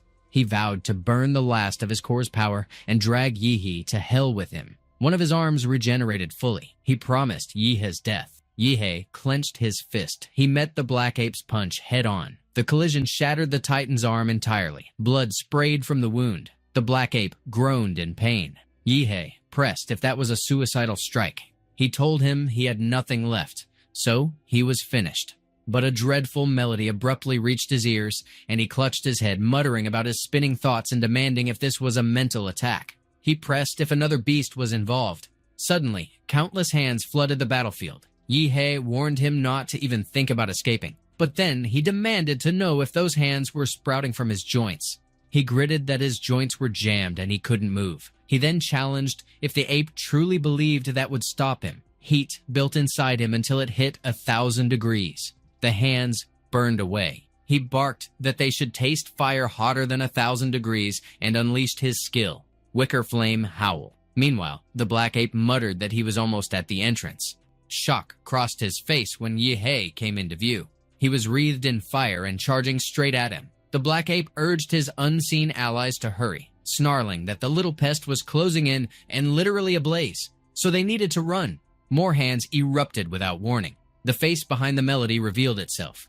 Yihei demanded to know what it was and whether it was a beast or demon. He questioned if such power belonged to a sovereign, and admitted that if its true form appeared here, he would be finished in an instant. The battlefield lay in ruins. The other beast shielded its eyes with both hands. Suddenly, it snapped them open. A piercing, jagged scream tore out of its throat. Yihei grimaced through the pain and demanded to know why that wail still echoed in his skull when he had already shut down the giant servant's auditory system. He let out his own raw scream. Then he challenged the monsters, demanding if they truly believed they could stroll out of An City like nothing happened after what they had taken. He told them to keep dreaming. A surge of his energy flooded into the Titan. It brimmed and swelled with unstable force. He disengaged from it in the next breath. He called it a gift from their city, a hometown specialty, a nuclear warhead, so the demon had better savor it. The Titan barreled toward the beast, seconds from detonation. Horror locked the beast in place, and it unleashed another shriek. The world vanished in a massive blast. Meanwhile, one martial artist urged the others to check the secret realm fracture and demanded if it had blown up. Another warned that something was off because the beasts just lost control. Another pressed if Huang Qing had actually pulled it off. Another cautioned them to stay sharp and not waste Huang Qing's sacrifice. And another declared that An City still had a fighting chance. Maybe it was the blood-eye Black Ape's body smashing into the boundary that broke the beast's flow. But whatever the reason, the invasion from the secret realm stopped cold. Martial artists swept through the streets, slaughtering the stragglers in a rage that burned for a full day and night, until no beast drew breath. The battle for An City was over, though nearly 80% of its defenders had fallen. Yihei, on the other hand, lay unconscious at the nuclear blast site, his eyes flicked open without warning. He demanded to know how long he'd been out and explained that he had poured every scrap of nuclear power in his core into that servant for the blast. Yet the site still crawled with radiation and lingering atomic force, which seemed to have recharged his outer shell in the fallout. That fight had been a slaughter. Huang Qing had baited the Black Ape into the blast zone and crippled it in the explosion, and Yihei had been forced to blow himself up repeatedly to finish it before the brute could drag him away. His infinite monster template was formidable, yet still no match for a sovereign-class beast. The win had been nothing but terrain, timing, and dumb luck, and next time he would have none of those, with no clue when his next template would unlock, and it might not even be the gold tier. So merging with the Star Thunder Titan template was still his fastest path to peak combat strength. To do that, he needed high-grade plant-type monster cores that matched the fusion template, especially blue, purple, or gold, and mastery of the Xuanhuang martial arts, because if his template could align with the martial rhythm field, body refinement would be essential. The Xuanhuang techniques grew slower than template abilities, but their ceiling was higher, and maybe that was why he had been brought into this world at all. 1 month after the An City crisis, the city raised a monument to Huang Qing. Yihei lounged at the park, scrolling through videos on his phone. The report claimed beast tides had struck 18 cities across Xia Nation, with 12 completely overrun. Guanshan City had vanished into an S-class secret realm and an untraceable gray mist, prompting the Great Xia Dragonfinch organization to dispatch 30 Zhuanwu martial artists and 5 grandmasters, led by Du Jingming. It was no routine invasion, as even S-class realms emerged. Xiao's top guardian, Fu Musheng, had gone into Guanshan himself and vanished from contact at the perimeter, returning 48 hours later, barely alive with only 2 grandmasters. And now Guanshan was marked as the 12th global death zone, its death toll over 1.8 million. Yihe muttered that even guardian rank martial artists had perished, and as he questioned whether humanity's survival on Blue Star had truly sunk that far, he declared he could not sit idle any longer. Moments later, he turned to Qinlan and told her he needed her help. She asked if he wanted the Liu family's other 2 Xuanhuang manuals. He wondered aloud if that was what she thought he was after and clarified no, he needed her help gathering high-quality plant-type monster cores, preferably blue, purple, or gold tier. She remarked that he was after the rarest of the rare, that Lord-class cores cost a fortune, and demanded to know what he was offering in return. He replied that Huadu University was holding a realm trial for new students, and he would partner with Liu Qingzhu to take first place. She warned he was underestimating the other city elites and admitted frankly that Liu Qingzhu sat in the mid to upper tier, nowhere near the top, so even if he had beaten her in a spar once, he was still far from the true monsters. He countered that if anyone could restore the Liu family's legacy, it was him. And as he pressed her, if that was not the reason she was backing him in the first place, he offered to sign a promissory note that if he could not help her win, he would serve the Liu family for life, as her servant, bodyguard, or even caretaker. Her interest sharpened at the words "for life." She agreed to help him, but only this once. Yihe headed straight for N City Central Hospital. One person there claimed to be his fan, another wanted his autograph. A third remarked that the martial top scorer looked perfectly fine while they were all wrecked. And yet another repeated rumors that he'd taken down a mountain of monsters during the invasion, while Yihe apologized to a lady, explaining he wasn't adding anyone right now, but thanked her all the same, privately mulling over how he never thought he was this popular. Moments later, he reached Ward 6, where Chuzhou and Luo Xuan were staying. He broke into a grin, tossing out that if it wasn't An City's most handsome Chuzhou, then asked if he was already down bad. Luo Xuan greeted him and checked if he had the right person, Yihe himself. Yihe wanted to know who he was, and when Luo Xuan introduced himself as Yihe's first opponent in the tournament, he pressed if Yihe had already forgotten him. Then Yihe's gaze caught on his leg. Luo Xuan warned him not to stare like that, insisting the leg wasn't toast yet, and worst case, he'd get regeneration surgery or slap on a combat prosthetic. Since Laserbird had just released a new model, Yihe figured losing a leg that young while defending in city made him a real one too. His phone rang out of nowhere. He griped about endless spam calls being downright irritating. Then the principal's yell came blasting through, ordering him to pick up already, which made Yihe check if it was actually serious. The principal explained he had blocked a big shot from Huadu, so he better unblock him now, and Yihe acknowledged it, almost calling him an old man before catching himself. Soon after, Yihe was on the line with Wang Tao, who introduced himself as Huadu University's admissions officer, informing him their semester started early, that a dedicated train would pick him up in 3 days, and asking if he had any special requests. Meanwhile, Professor Liu turned to Chuzhou, stating he was from Huadu's admissions office. Yihe replied he'd follow the university's arrangements, while Chuzhou confirmed he'd be there on time and thanked Professor Liu, leaving Luo Xuan to figure there were 3 people in the room, and he was the only one not top tier, so he might as well give up the bed and claim a spot underneath it. Yihe mentioned that before enrollment there was one thing he still needed to handle. Days later, Yihe stood at the Swan Lake crater, where the tactical nuke's mushroom cloud had hurled hundreds of tons of ash into the upper atmosphere, shrouding the entire region in a gray haze like an unending night. Some rays of light slipped through the dark clouds. They fell across Yihe, who sat cross-legged on the ground in meditation. Smoke drifted out from his body. He opened his eyes. He remarked that his clash with the blood-eyed black ape had bumped Demora's sync rate up by 1.5%, a huge leap, and 3 more days of training had raised it another 6%, so that spot had been worth every second. But it was time to get moving. He rose to leave. At the station, the person in charge pulled everyone's focus and announced that train G6666 to Huadu West would depart in 5 minutes, urging all remaining passengers to board at once. Chuzhou stood on the tracks with his luggage. He figured Yihe had arrived.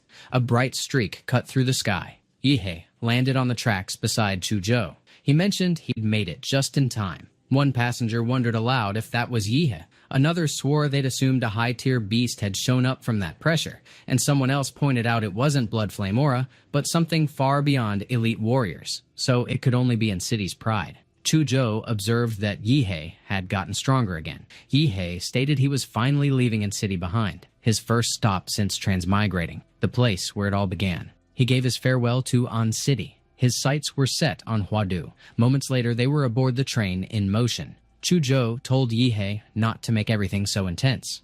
Yihei asked if everyone on the train was a top scorer, and Chuzhou replied that not just that, the entire train was built from next-gen alloys, able to take thousands of tons of force without a dent, with at least 5 Xuanwu martial artists guarding it, some hidden, some visible, and maybe even a grandmaster, since it carried the most elite freshmen in Xia Nation. Yihei figured, from the life sense he'd swept through the train, that there were indeed a few true powerhouses aboard, but maybe only 5 who could last 3 moves against him. Suddenly, an announcement hit that they were at Alert Level 1, because the Huadu University train was under attack by unknown forces. It was announced that professors and staff were assessing the situation, so all students should clear the carriages at once and keep their hands off the enemy. One of the students blurted that no way was this for real, and demanded who'd have the guts to hit a Huadu train. Wondering if this was just some rookie hazing for the freshmen, another countered that it didn't have to be that because Xian Nation was scraping the bottom right now.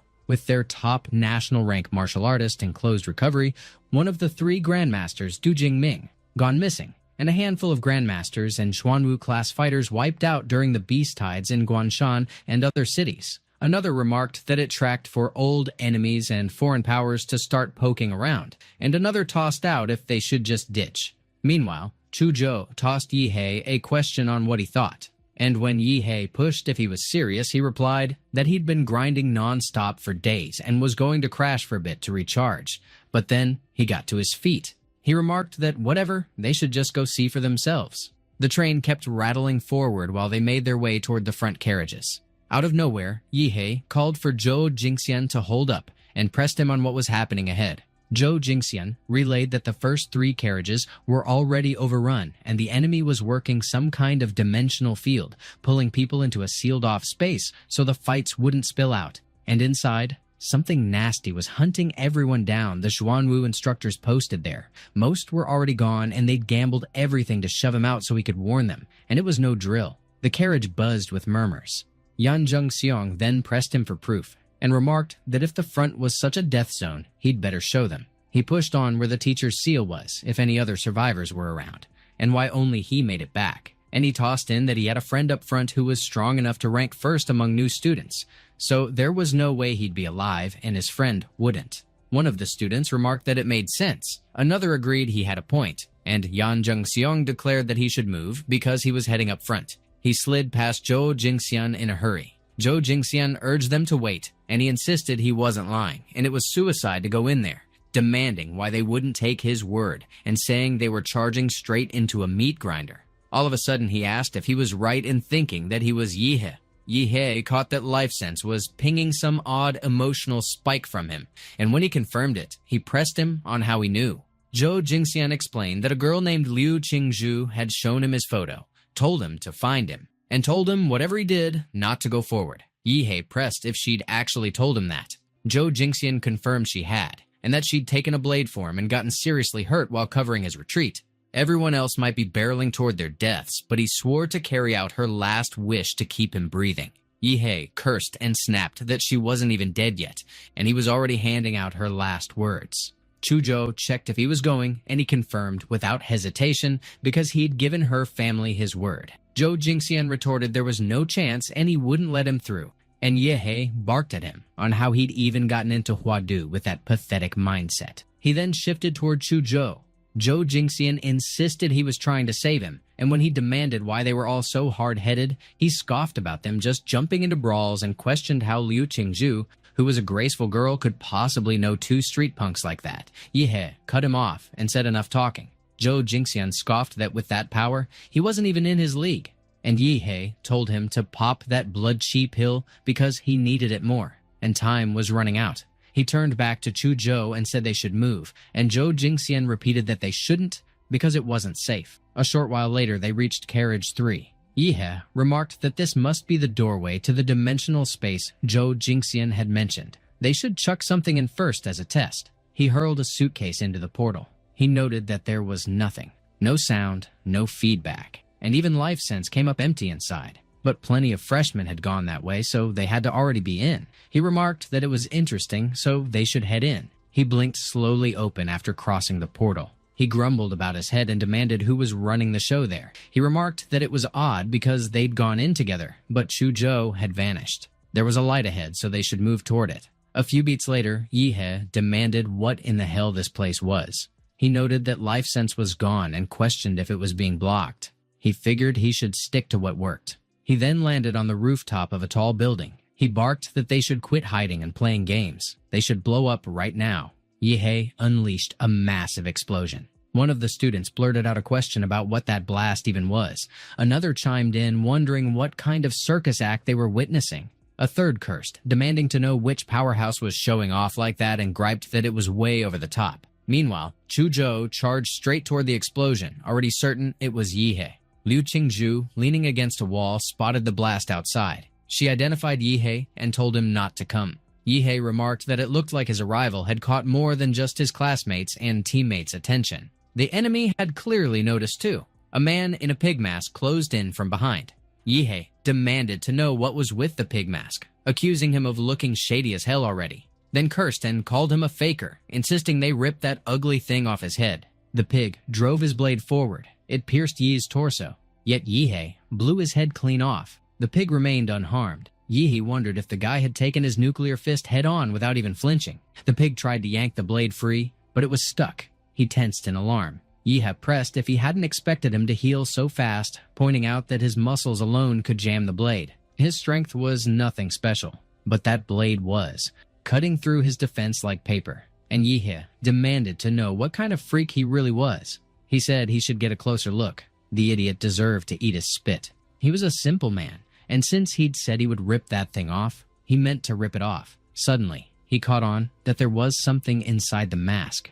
It turned out to be a pendant. So it was a Huadu trial. Beat the monsters, take the loot, classic setup. That masked head guy's weapon was likely reinforced with a high-level martial artist chi, making it absurdly sharp. But once the chi faded, it was just scrap metal. And Yihe asked what the deal was with the pendant and if he needed to hunt down more masked weirdos to snatch pendants from their helmets. It felt like a battle royale, which suited him fine. He then used his evil ghost to catch an incoming arrow and snap it in half. He questioned if another wave was already coming. He spat that he hated sneak attackers. Then an arrow suddenly shot up from the floor, catching him off guard. The masked person loosed more arrows. Yihe couldn't dodge all of them, but he challenged if they really thought they could kill him so easily, calling them naive. He then transformed into the armored Zodiac unit.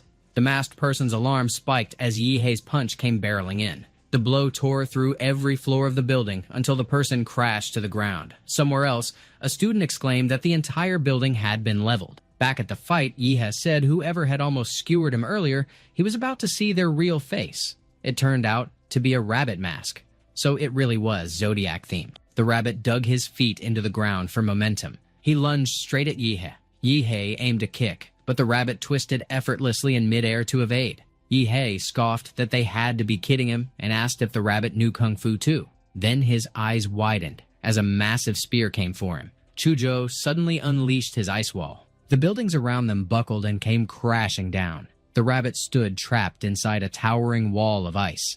Chuzhou remarked that it was already cornered and pressed Yihe to leave the creature to him, but the rabbit leapt up with sudden agility and slipped past his strike. It groaned sharply, bracing itself for retaliation. Clutching its spear, it lunged with blistering speed, yet Chuzhou deflected every furious thrust. The rabbit froze mid-assault when the tip of its spear turned to solid ice. Chuzhou flared his power outward and hurled it back. The rabbit slammed into the scattered slabs of concrete. It blinked in shock as it realized Yihe had transformed.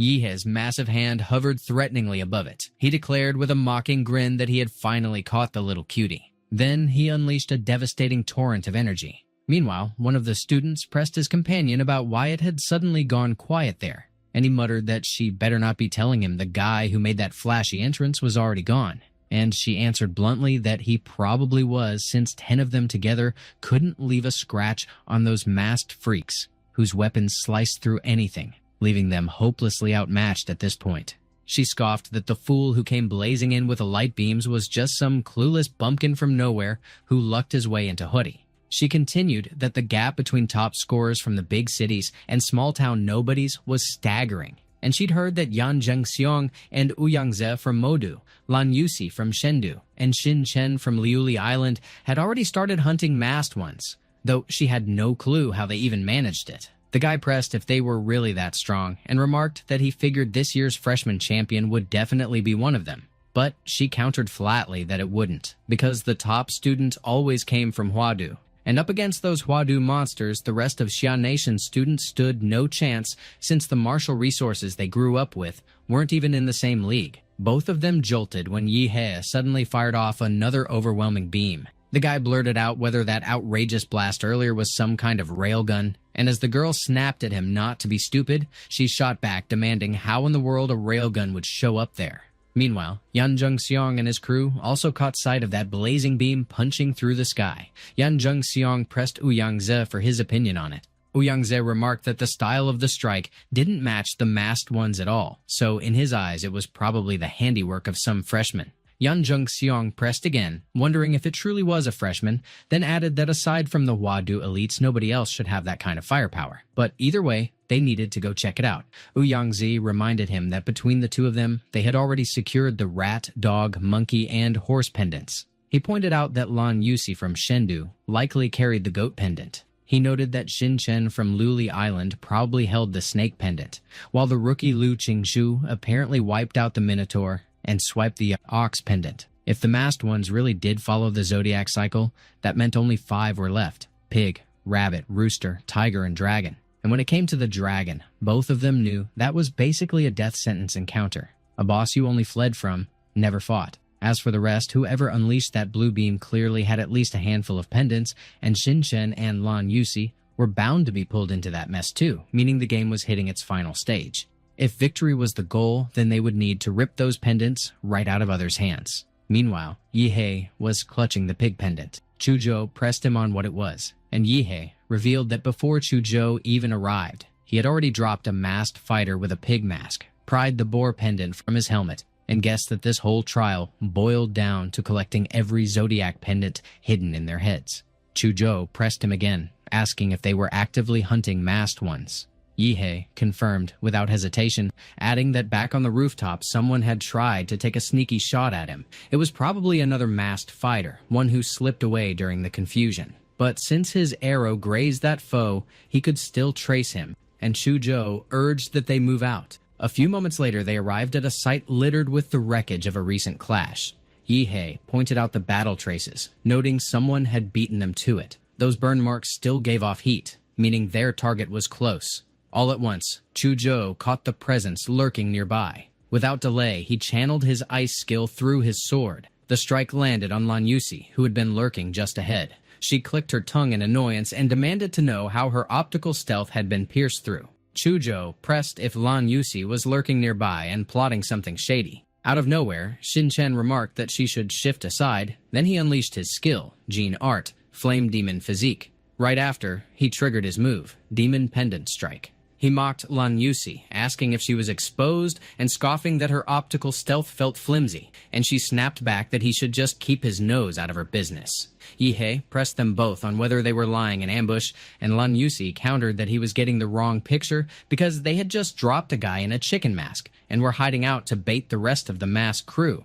Xin Chen casually sparked his cigarette to life. Yi He pushed further, asking how Lan Yusi planned to explain herself, if that story was true. He effortlessly clamped his hand around her decoy's throat. She blurted out if even her decoy had been sniffed out, admitting that the two of them clearly had some skill. And Xin Chen dismissed that he never really expected a sneak attack to work anyway, since that would just be dull. He told her to watch him demonstrate how it should be handled. His cheeks swelled as he dragged in a massive gulp of air. When he blasted it out, it thickened into a wave of dark smoke. Yi He and Chuzhou instantly backed off to steer clear.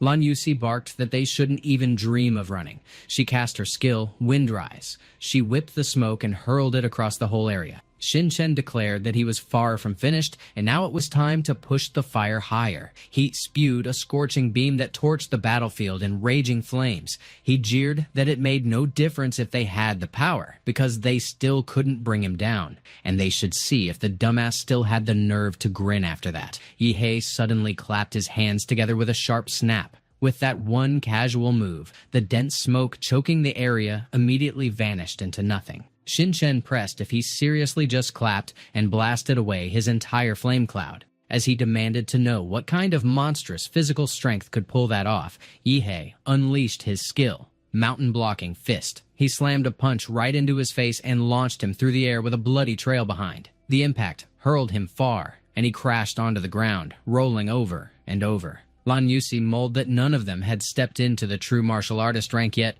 every one of them still stuck at the martial disciple level, their physical growth sealed by an unseen wall. And even Huadu freshmen barely held an edge at that point, but this guy, his body tore past anything a first year should even touch. Suddenly, she cursed inwardly, realizing she'd been so fixated on his fists that she ignored the ice guy completely. Even teaming up, she and Shin Chen couldn't stand against those two monsters. Dragging this fight any further was pointless. She tore free from the ice, shackling her feet. Her mind snapped to one thought. She had to bail. But Yihei's hand clamped around her leg in an instant. She cursed again in fury. He barked that she should get back there. He was about to unleash his Zhuanhuang martial arts, but she fired off her skill, Hollow Chaos Steps. He pressed if she was already running off. Then he drove out his flesh-bound demonic art, Shadow of the Demon Realm. She screamed out that her body refused to move. She demanded to know what the hell those twisted things were. He declared that she couldn't fight or flee anymore, so it looked like it was time to surrender.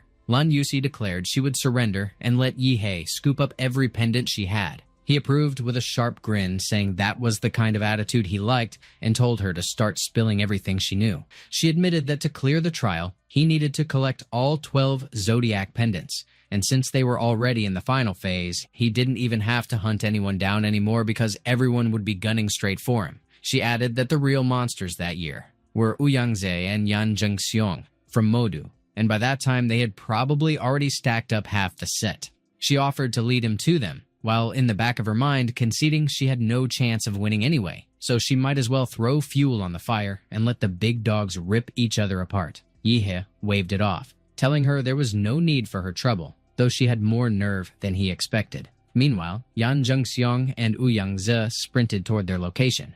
Ouyangze remarked that Shin Chen and Lan Yusi were probably hunting them already, and Yan Zhengxiong coolly noted that it didn't matter who won, because they would just rob the survivors afterwards, treating them like prize carriers. Then Yan Zhengxiong snapped at Ouyangze to look at that body. It was Shin Chen, sliced clean in half. They recognized him instantly. Just minutes earlier, Shin Chen had been completely crushed and tossed aside like trash. He admitted Yihei was inhuman, and Lan Yusi must have already gone after him, and figured he was probably marked too, leaving him no choice but to throw in with Ouyangze and Yan Zhengxiong. Suddenly, he demanded to know who was there. The dragon strode out, menacing and unhurried. Its eyes, with double pupils, glared coldly at him. Shin Chen stammered if that was the dragon. The streetlight snapped off. Then it flickered back on again. By then, Shin Chen's body was already cleaved apart. Blood splattered everywhere. The dragon walked away with the pendants clenched in his hand as Shin Chen's body hit the ground.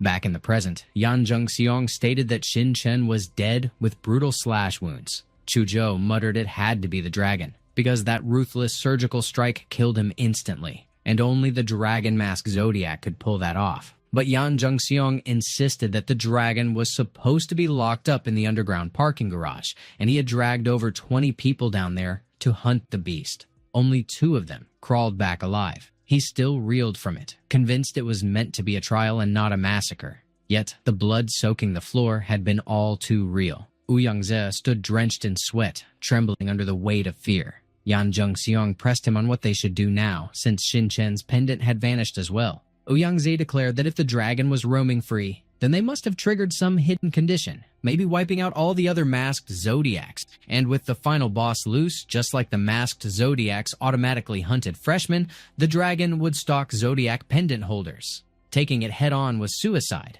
so their only shot was to gather the remaining pendants before the dragon devoured them. And then he unleashed his skill, Bloodline Awakening. His body tore and reshaped until he became the golden-winged rock.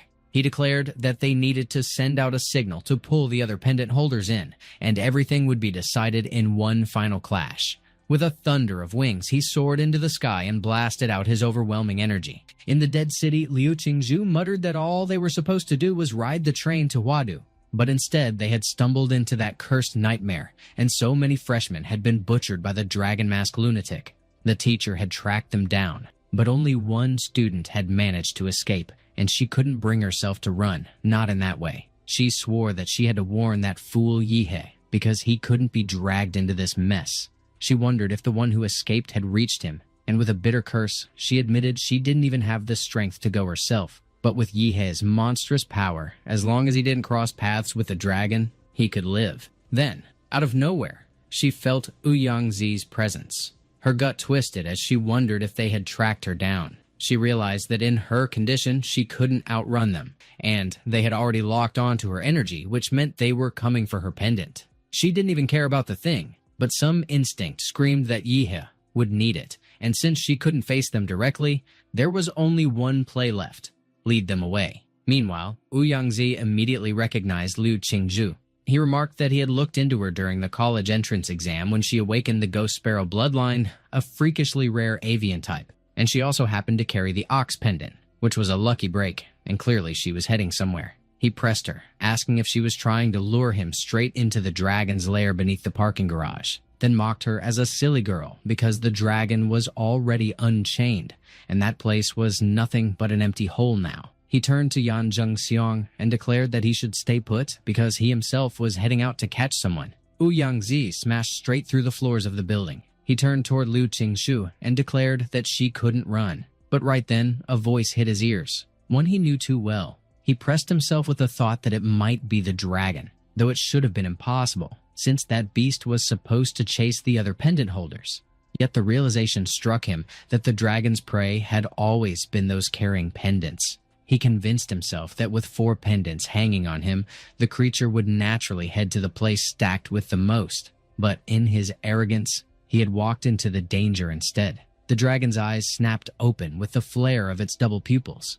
Ouyangzi jolted in alarm. The space around him collapsed into smothering darkness. He pressed out a sharp question if this was a domain, if the dragon could wield such a thing too. He explained harshly that the technique dragged one into a sealed space at the instant they locked eyes with the caster, and the only escape was to crush the caster themselves, meaning the dragon had forced him into the trap. It was moving in. He flared out his wings, trying to shield himself from the dragon's vicious slashes. But horror spiked when he caught the dragon's presence at his back, blade ready to cut him down. Meanwhile, Yan Zhengxiang ran straight into Yihe. He lifted his blade and blocked the strike. Yihe barked out what the hell was happening, and if they had just flipped on global chat to taunt them. Chuzhou broke in, insisting Yihe should hand that one to him because he craved testing his own strength. Yan Zhengxiang fired back, pressing if Yihe already assumed victory, and if he was really that cocky. Chuzhou unleashed his skill, Ice Vein. Yan Zhengxiang hacked through the frozen bind, his blade shattering the ice clean. He snapped that he wasn't going anywhere. He hurled his blade downward in a crushing arc,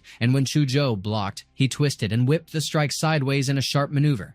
Chuzhou stiffened with alarm when he caught sight of that. He whipped out his skill, Wind Soul severing blade without wasting a breath. He followed it up with man and blade as one, fusing motion with steel. His ice dragon burst into form the instant he raised his sword high. At the same time, Yan Zhengxiang brought forth his tiger as he slashed with his blade. They clashed head-on, trading brutal strikes without giving ground. Off to the side, Yihe lounged with a look of utter boredom while watching the chaos. Out of nowhere, Yan Zhengxiang sensed Ouyangzi's presence, assuming he was blasting out a distress signal. He instantly leapt back, narrowly slipping away from Chuzhou's slash. He clicked his tongue, remarking that if not for pressing matters, he would have shattered at least 8 bones by now. Yihe suddenly cut in, tossing out whether he was finished with the tough talk and if he had just declared he could leave. Yan Zhengxiang groaned under the strain as Yihe's fist collided against his guard. He got hurled away when Yihe's energy exploded outward. The tornado Yihe whipped up swelled so massive that the towering building shrank into toy-sized silhouettes beneath it. He remarked with a chilling edge that once his killing intent fueled that fan, It far outstripped the power Lan Yusi ever drew from it. He made it clear he still had unfinished business with the faceless freak. He unleashed his move, Nuclear Blast Fist, declaring it to be only the first strike. The tornado's core erupted in a thunderous blast that rattled the air. The dragon's mangled body flailed helplessly before being hurled skyward. Yihe followed up coolly, announcing it as the second strike. He channeled mountain-breaking Fist Black Flash into his next blow. The dragon ricocheted between the buildings, smashing into them like a ragdoll. He groaned in raw pain when his body finally slammed against the last wall. Yihe mocked that he had expected more strength from a dragon, but it turned out he was nothing more than a worm. The dragon vowed through fury that he would kill. Yihe retorted that he already had him pinned. He swung the dragon's own blade, which he had wrested away, and severed the head cleanly. He quipped that he'd taken the dragon pendant as well, so it seemed the game had reached its end. Moments later, Yan Zhengxiang recoiled in horror at the scene. Yihe strolled past him with casual indifference. Liu Qingzhu muttered that he never should have confronted that dragon-masked figure alone, but Chuzhou countered that anyone other than Yihe would have been nothing but dead weight. The truth struck her immediately, and she admitted inwardly that her injuries left her unable to even muster martial skills. If she had interfered, Yihe would only have split his focus shielding her, and if she had just been stronger, she wouldn't be slowing him down. Suddenly, Yihe cut in to press her about that look on her face. He declared he wanted the ox pendant, and bluntly asked if she wanted him to snatch it, to which she yielded. After a beat, Chuzhou suggested they try lining the pendants up in zodiac order, from rat to pig. When nothing happened, he muttered whether he had messed up the sequence. Yan Zhengxiang suddenly cut through with the revelation that the dragon pendant was never meant to be a typical mask foe. It was a hunter crafted specifically to slaughter pendant holders, which meant in a standard clear, the dragon pendant likely wasn't even necessary. With that, he bent down and claimed the dragon pendant from where it had fallen. Liu Qingzhu pressed if it worked, and Yan Zhengxiang pressed further, wondering if it had set off some hidden mechanism. Dark clouds spun wildly through the sky, all pulled tight around a piercing golden light. Yihe urged them to look upward and pressed what that thing even was. The storm churned around a monstrous eye that fixed its gaze directly on them. Yihe cursed under his breath while locking eyes with the abomination above. The force dragged him upward. His body tugged as if caught on invisible chains. His throat tore with a scream. Then, in a sharp snap, he woke. One of the students blurted out if it was the Huadu train and if they had really returned. Another burst with relief that they were still alive. Another shivered, recalling how they were just trapped in that awful city, demanding to know how they were back here. And another muttered that he remembered being slaughtered by some dog-masked freak. Another confirmed it, adding that the dragon had massacred countless of them, and while one asked if the whole ordeal had only been a dream, another pressed how so many could share the exact same dream. Suddenly, the announcement echoed, ordering the students to remain calm, and explaining that they had been temporarily dragged into a magical illusion crafted by the Eye Relic, clarifying it was merely that year's Imperial U freshman trial, so they should relax. The voice then made a special proclamation, declaring that this year's trial top rank belonged to the Ancheng team, Yihe, Chuzhou, and Liu Qingzhu, who had gathered all 12 zodiac pendants, and that Yihe's outstanding display had earned him the grand prize, to be granted upon his enrollment. One of the students grumbled, asking who Yihe even was, and insisting he died early so he never saw what happened after, then pressed if Ouyang-Xi hadn't won instead. Another scoffed, demanding what on earth Ancheng was, and how kids from the big city had lost to someone from that place, while another confirmed they really had gotten all 12 pendants and swore it was absurd, since he couldn't even defeat a single mask-wearing freak. Another speculated maybe Yihe was some hidden heir from a martial arts clan, while another declared that they had to meet him. Meanwhile, Yihe mulled that it had finally arrived. He calculated that clearing certain conditions granted him one draw, then turned to Chuzhou and requested a wet wipe so he could clean his hands properly. There would be no crooked draws this time. The new template unveiled itself. It was the Tier 13 template, Vampire, Rakud, the Zawarudo. The Huadu Express kept rolling steadily along the tracks like nothing could slow it down.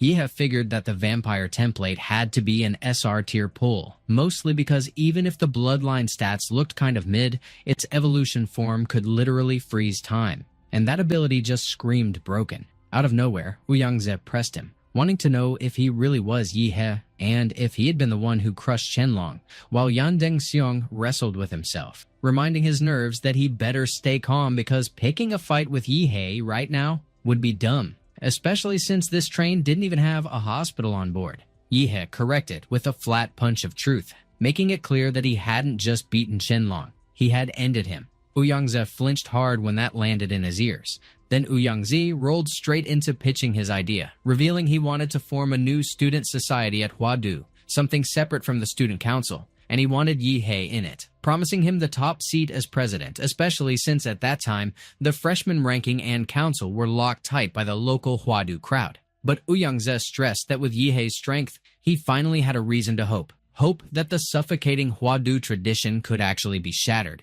so he pressed him to join. Students all around murmured in shock. One pointed out that the untouchable Ouyangze was personally inviting Yi He. Another blurted that he was offering to hand him the president spot, while another marveled that this could spark the birth of a legendary group at Huadu, a straight-up historic moment unfolding before them. But Yi He cut it short with an apology, making it clear he wasn't interested in turf fights against the student council or messing with factions because flying solo was just more his style. One student gawked that Yi He had actually turned him down and muttered how unbelievable that was.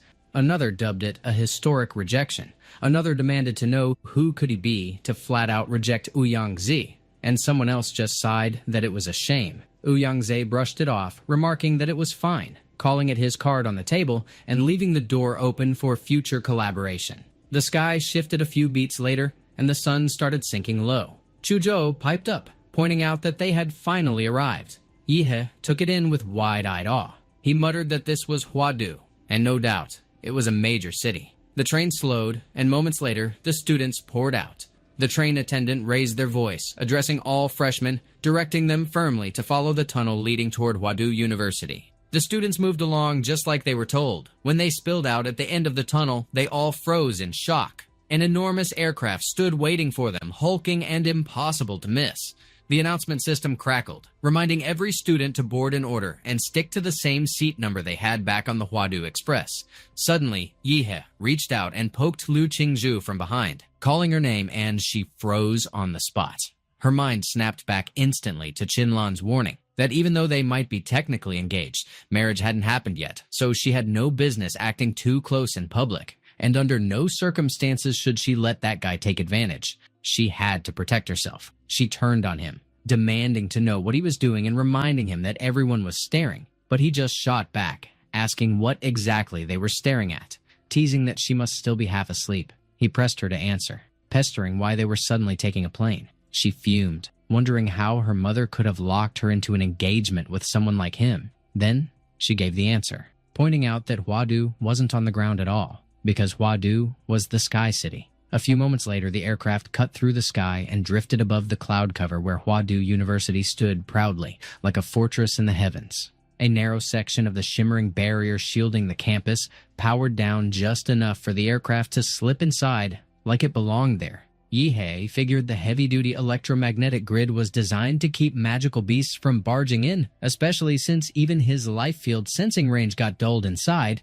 which was exactly the kind of defense he expected from Huadu. When they stepped off the plane, the attendant motioned for them to line up and collect their student ID cards. Yi He grabbed his card without fuss. Right after, the announcement blared across the hall, instructing everyone to head toward the Maglev station to transfer to their dorms. A short ride later, the group rolled up to the towering dormitory building.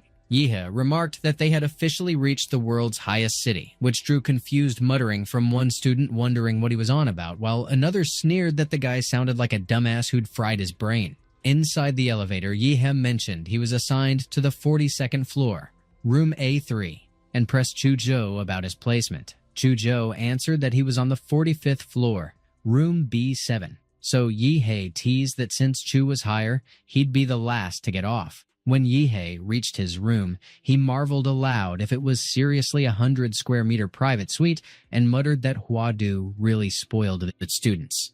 The setup came with the latest PC model, a full package that looked like the university thought of everything. He chuckled and tossed out the rhetorical question of how anyone could say no to a personal massage tub. He muttered that the place basically screamed five-star hotel, Then his tone sharpened as he reminded himself it was time to focus and max out the Rakud vampire template.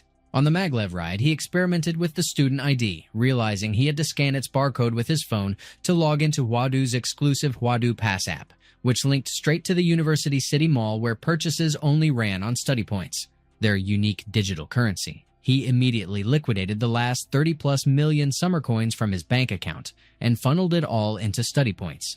Out of nowhere, the app buzzed with a notification confirming Huadu Pass activation, crediting him with 322.43 study points. He scoffed at the brutal conversion rate of 100,000 summer coins per study point, calling it insane, but admitted the gear inside the Unimall was no joke, packed with exclusive items hidden from the open market, one of Huadu's perks few ever spoke about. He filtered his options down to blood-related magic cores only, muttering whether that would be enough to fully max out Rakud, then remarked that even his massive pseudo-human template hadn't blown past 10 million to hit over 90% sync. A few moments later, a drone zipped over, thanking Yihei for his purchase and wishing him good luck with training, politely nudging him to rate their service 5 stars, and he muttered it was fast as hell, plus drone delivery to top it off. He decided right there he'd consume all of them in one shot. A few moments later, he groaned that he'd gone too hard too fast, and his body was freaking out under the surge. He pushed his sync to a clean 100% with the Rakud template in a rush. He muttered that the payoff was insane, even his fangs sharpened to lethal points.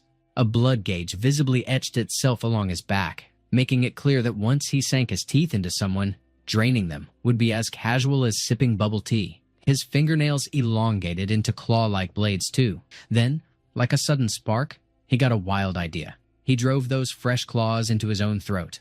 Yihei hunched over his bathroom sink, groaning in raw pain. Blood gushed out of his mouth and throat like a broken faucet, messy and relentless. Then, without warning, the wound knitted itself shut in a flash. He remarked that the speed felt a little faster than the last time. The vampire's regeneration looked solid enough, but the physical tweaks weren't the prize here. What really mattered was the new power, Sa Warudo. A few beats later, he remarked that, true to a world obsessed with martial strength, even the dorms came stocked with training rooms.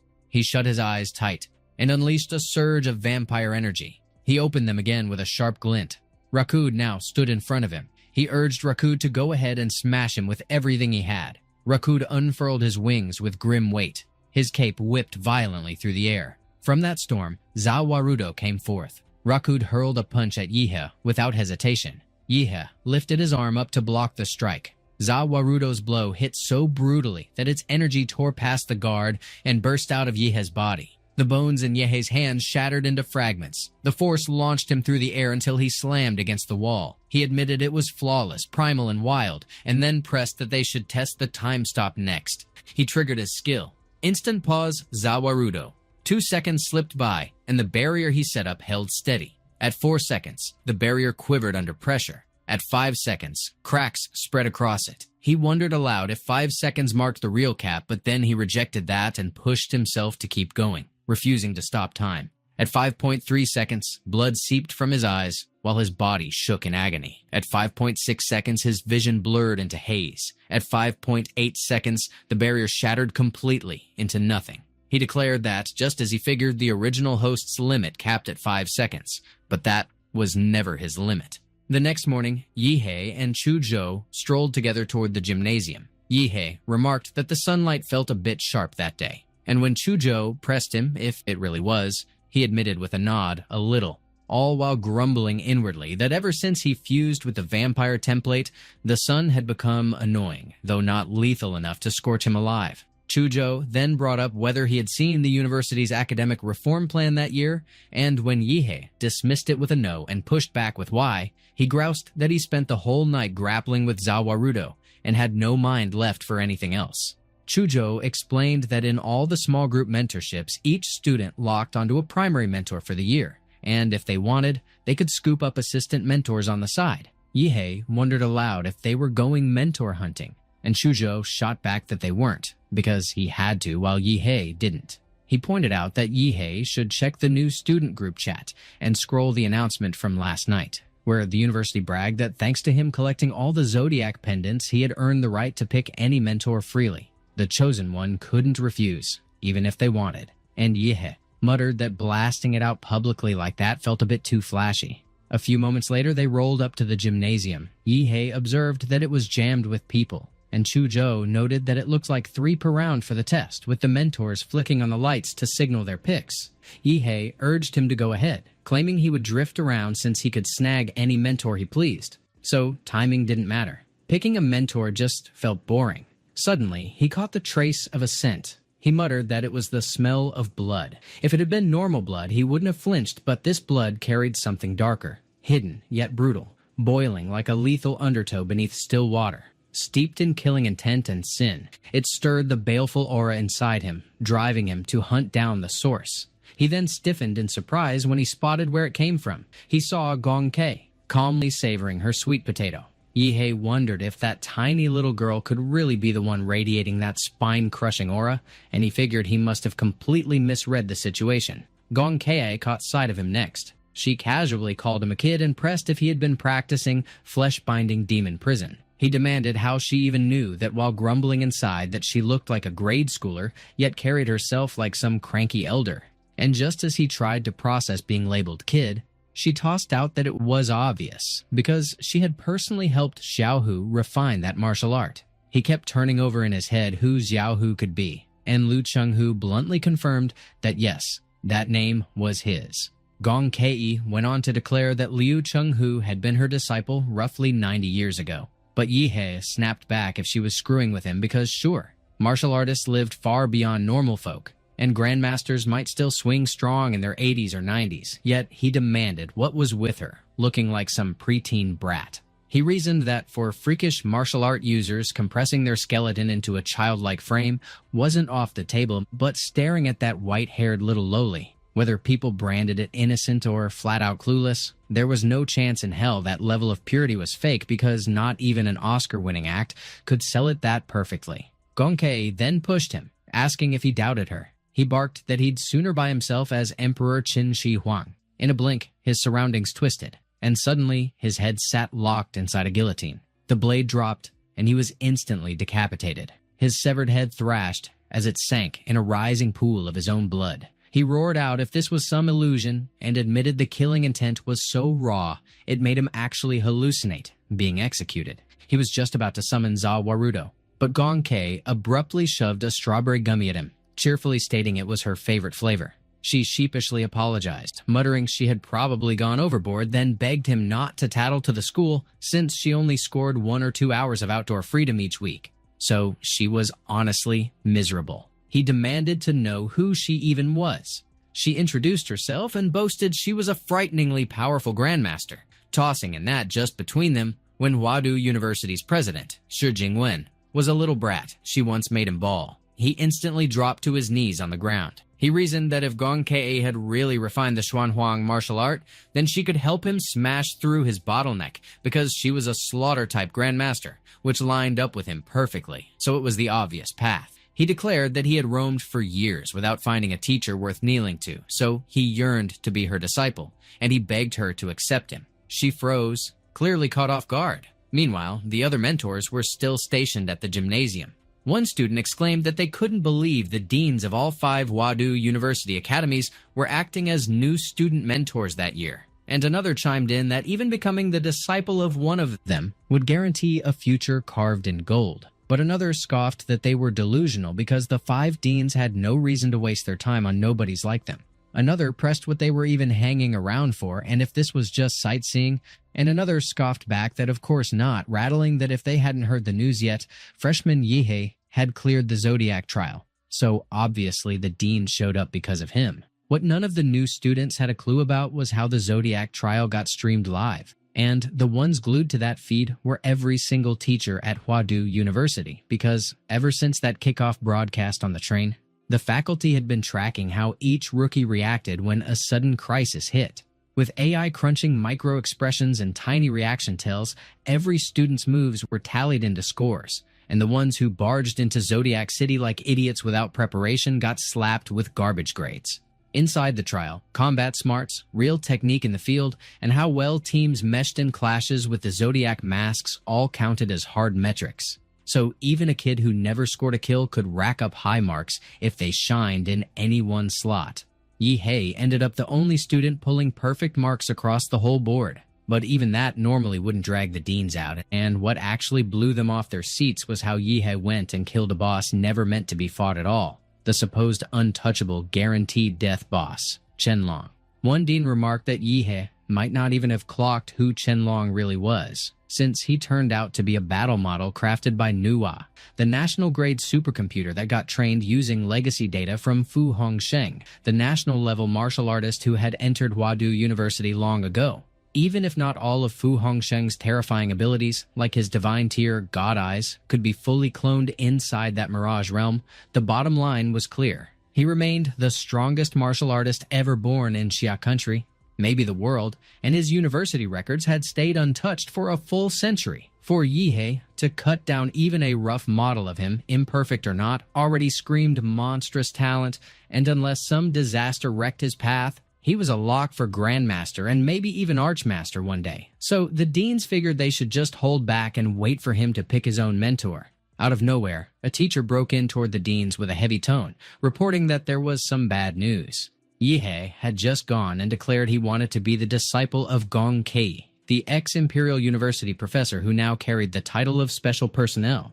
Meanwhile, Yi-hei lingered out on the open grounds alongside Gong Kei. She probed him on whether he really wanted her as his teacher, and he answered firm that it was right. His mind set, while mulling that if he remembered right, she was technically over 100 years old, because otherwise he was basically begging to serve 3 years minimum for kneeling to a loli in broad daylight. She admitted that she figured she had been kicked out of Imperial University. He pressed her on whether she hadn't once mentioned being restricted to only 1 or 2 hours outside each week, and he declared that if she took him in, he could work a way to restore her freedom in 2 years flat. She gave in with a curt fine, accepted him, and he smirked inwardly that he had snagged her. Then the deans abruptly cut in that they needed to hold up a second. All 5 of them materialized straight out of thin air. Gong Kei clicked her tongue with a sharp sound and muttered that the busybodies had arrived. One of them greeted her as senior and pressed that she had agreed there'd be no contact with students during her release hours, stressing that her current headspace made her unfit to mentor. And another backed it with a firm echo that she should head home right away. She tossed out a casual all right and turned to Yi-hei to ask his name, which he handed to her. She noted it as good and told Yi-hei to come home with her. Yi-hei trailed after Gong Kei into the Huadu Research Institute, curiosity flicking in his eyes as he scanned every corner while keeping to her heels. He kept glancing about only to jolt when she moved with calm confidence and swung open what was clearly a hidden door. He pressed her on whether she really lived in such a remote place, and she confirmed it, adding with unnerving casualness that for decades she had a bad streak of hurting people. So Huadu tucked her under the institute, though in recent years she managed to keep herself in check and now enjoyed occasional freedom. He prodded her on whether he was the first student she had taken in all that time, and while remarking that he had a strange way of looking at things, she turned the question back, demanding if he shouldn't actually be afraid. He came back with a jab, tossing out if he ought to fear she might chop him to pieces. The elevator jolted to a halt on floor negative 666. He frowned at how the hallway of such a massive institute could be so cramped, and she dryly pointed out that the passage was built for her alone. He noticed a number glowing on the heavy door and pressed her about what the countdown meant. She cut him short, saying there was no time to waste, and shoved him to get inside. But he still pressed her on what that ticking clock was about. She explained that every trip out starts the timer, and if she fails to return before it hits 0, the alarm fires straight to the Huadu headmaster, marking her as a fugitive of the university, which made him push back in disbelief if things were really that harsh. Both of them slipped into the chamber at the very last second. The counter struck 0. The ironclad doors clashed together with a deafening slam as they sealed the space. She remarked with cool relief that they had made it. Meanwhile, Yi-hei mulled over how a strange magnetic field clogged the place, disrupting her martial energy and keeping it from forming outside his body, leaving any martial techniques sluggish and weak here. Gong Kei bluntly called it her confinement cell. Shi Jingwen and his little circle, wary of her breaking loose, had crafted her a colossal 3-level house. It came packed with entertainment, training grounds, every amenity, yet buried under thick magnetic suppressors to cripple martial energy should she try to claw her way out. He kept thinking she named it a cell, but it felt more like a gilded suite. Luxury stocked, comfort stacked. It looked closer to a shrine than a prison. At Huadu University, Shi Jingwen sat rooted in his office. One of the teachers approached and reported grimly that Yi had just accepted Gong Kei as his master, but Shi Jingwen waved it aside and reminded him that Huadu's mission wasn't to churn out average talent.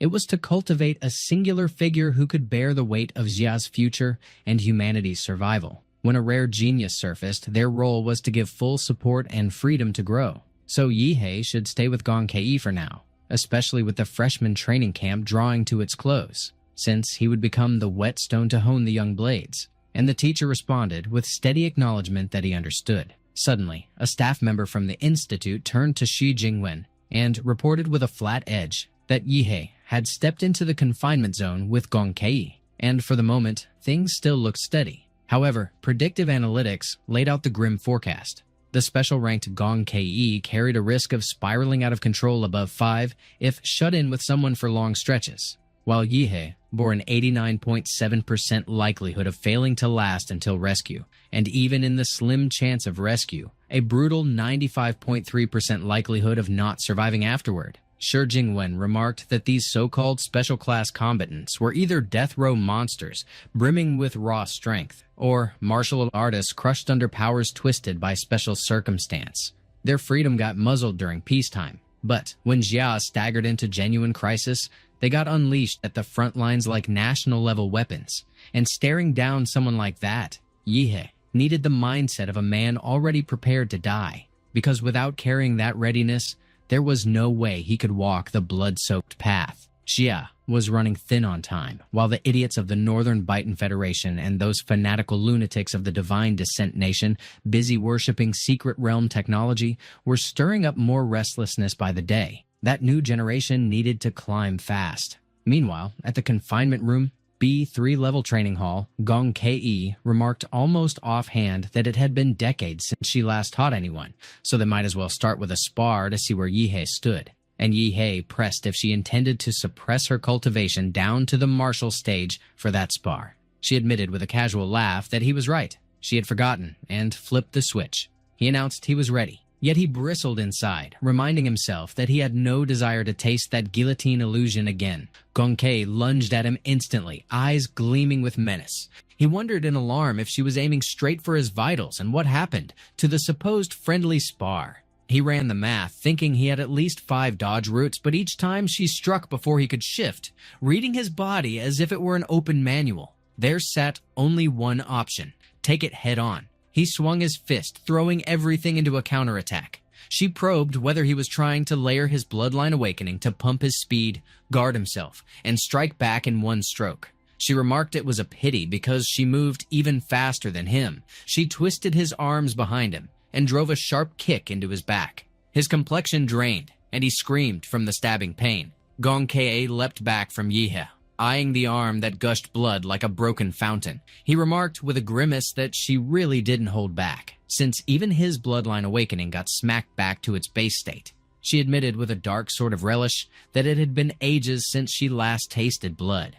He confessed that he couldn't keep up with her in hand-to-hand at all, so he planned to whip out some unfair martial arts, and he urged her to guide him along the way. He triggered his mega-humanoid template. He noted with relief that grinding all night to max it out turned out to be the smartest move he could have made.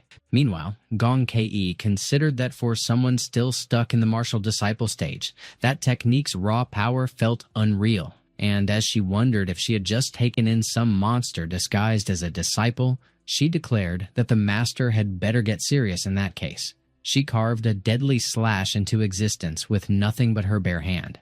It slammed into the mega-humanoid's skull. The collision erupted in an explosion. Yi countered with the ancestral humanoid split form, armor plate humanoid. Gong Kei flinched at his abrupt transformation. Then she pulled her arm back, primed for retaliation. She inhaled deep, steadying herself. She unleashed her spiral smash fist. The armor plating on the humanoid's arm shredded apart like it was tissue. Yi recognized with dread that based on the Imperial Demora exosuit, the armor plate humanoid body was flesh-forged armor with defense dozens of times sturdier than the mega-humanoid, and she tore through it like it was paper. His eyes went wide, alarm flooding them. She pressed him, with a sharp edge in her voice, wondering if he was hiding inside the giant's mouth. and he realized in horror that her perception was monstrous, since he had shut down every single vital sign, yet she still nailed him. She commanded her disciple to crawl on out. He responded with split form, meteor humanoid, Xuanlin hornspike.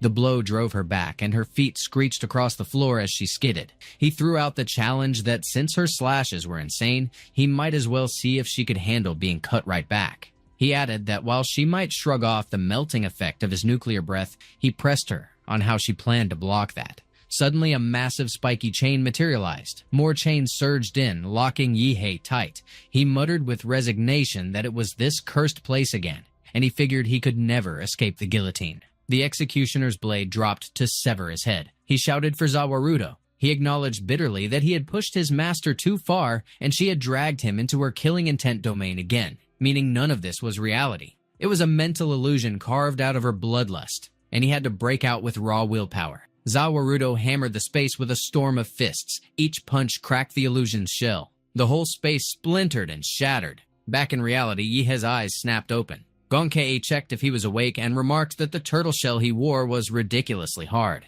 He realized grimly that she must have ripped him straight out of his humanoid form by brute force, shattering the hardened shell he had crystallized around his true body like it was glass. That level of power definitely should have been impossible for a martial disciple. He demanded if she had cheated. She retorted that she beat him fair and square, tossing the question of what cheating even was. He pressed again, if it was real, and she admitted sheepishly that maybe she poured in a bit more strength than intended, because he knew his master was absurdly strong, and sometimes she misjudged her own power on the opening strikes. He stared at her, doubt written clear across his features. She looked uneasy, guilt flickering across her face. She promised she wouldn't cheat next round, and pleaded with him not to storm off because it had been decades since she had anyone to mess around with.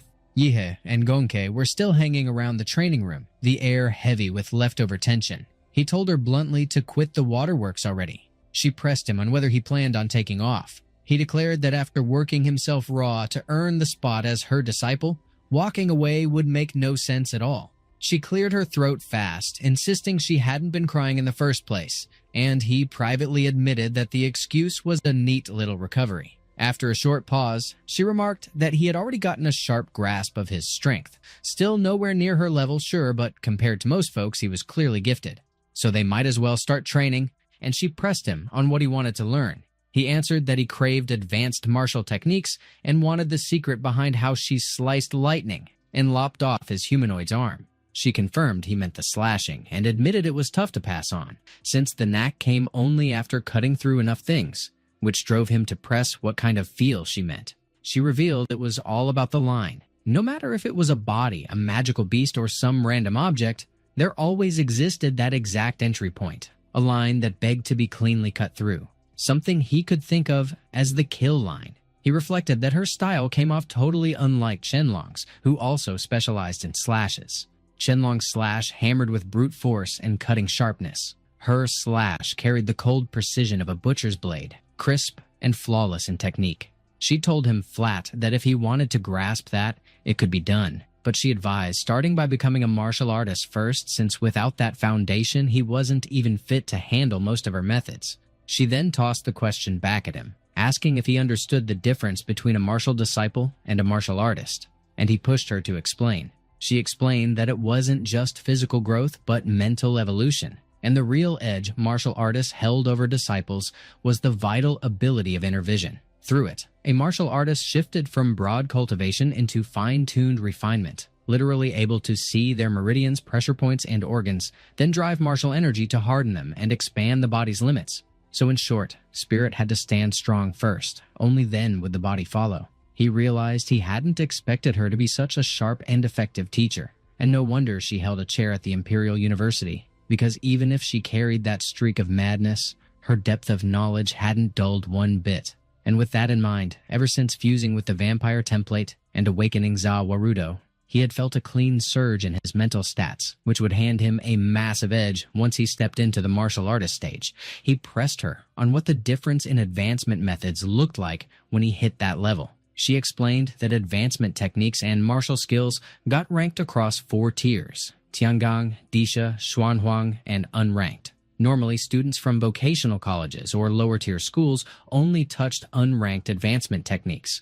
The upside there was that they were simple to handle, and anyone with enough blood energy and martial strength could crash through, which was why over 80% of martial artists advanced with unranked methods. But students at Wadu University started at minimum with Xuanhuang tier methods. He followed up about Tiangong and Disha tiers. She clarified that Tiangong tier skills were basically sacred relics, most salvaged from hidden realms or ancient ruins, and there might not even be 10 surviving in the world. Even Imperial University itself owned just one, and with his current rank and clearance, there was no chance he would ever get near it. But he did qualify to study the Disha tier advancement technique. The Killer's Bodhi Heart Sutra stood as the Disha level technique she had personally mastered. Zhao Hu's flesh-bound demon cage had actually been born from that very method. Yi had declared he wanted to learn it. She approved and remarked that they should begin right away, telling him to brace for the killing intent domain she had shaped precisely for that purpose. He cut in with a wait and demanded if it was that again. He jolted when he spotted how much blood stained his feet. She chuckled and confessed she just adored the smell of blood. A few hours dragged by, and evening settled in. Class wrapped up, and Chuzhou strode out alongside the other students. Out of nowhere, he caught Yihe moving up ahead. He called out to him and questioned how his first day had gone, but then he stiffened as an ominous force pricked at him and a huge sword materialized, looming behind him. He instantly drew his blade and braced for combat. Yihe was radiating that dark, ominous energy, but once recognition landed, he relented and admitted it was just a reflex. Chuzhou froze, shaken and wordless as he stared at him. He demanded what the hell he had gone through that day. 10 hours earlier, Yihe hung inside the illusion realm, trapped in that setup Gonke arranged. Gonke laid it out that he wasn't allowed to pull on martial skills or flashy powers, just the plain blade in his grip against the horde of zombies.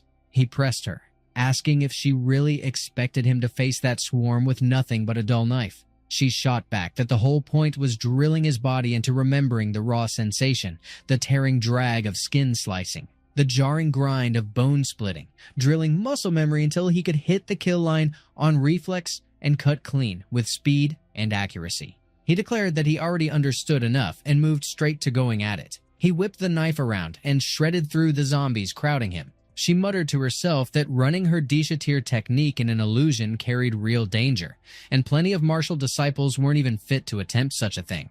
If his mental stats hadn't been abnormally sharp, the suffocating killing intent would have crushed him. So no wonder Shi Jingwen had thrown him the title of Rising Star of Huadu, and she honestly felt a spark of anticipation about where his future would go. Back in the present, Yihe slumped inside his dorm room. He remarked that it had only been one day, and he already felt dead tired, which made sense since this was supposed to be the best university in Xia. Suddenly, he mentioned that he might as well check who was online. Liu Qingzhu lounged in her dorm apartment, and when he reached out to her with a casual question, she answered that her mom had just delivered what he wanted, and it was right there with her. She also thanked him, explaining that thanks to him, she managed to clinch first place in the freshman trial team. He pressed if that was really the case and replied that he'd swing by her place to pick it up soon, but she countered that there was no need for him to bother since she would drone it over to him. He agreed easily and then asked if she was right about meeting her mentor that day and who exactly she got.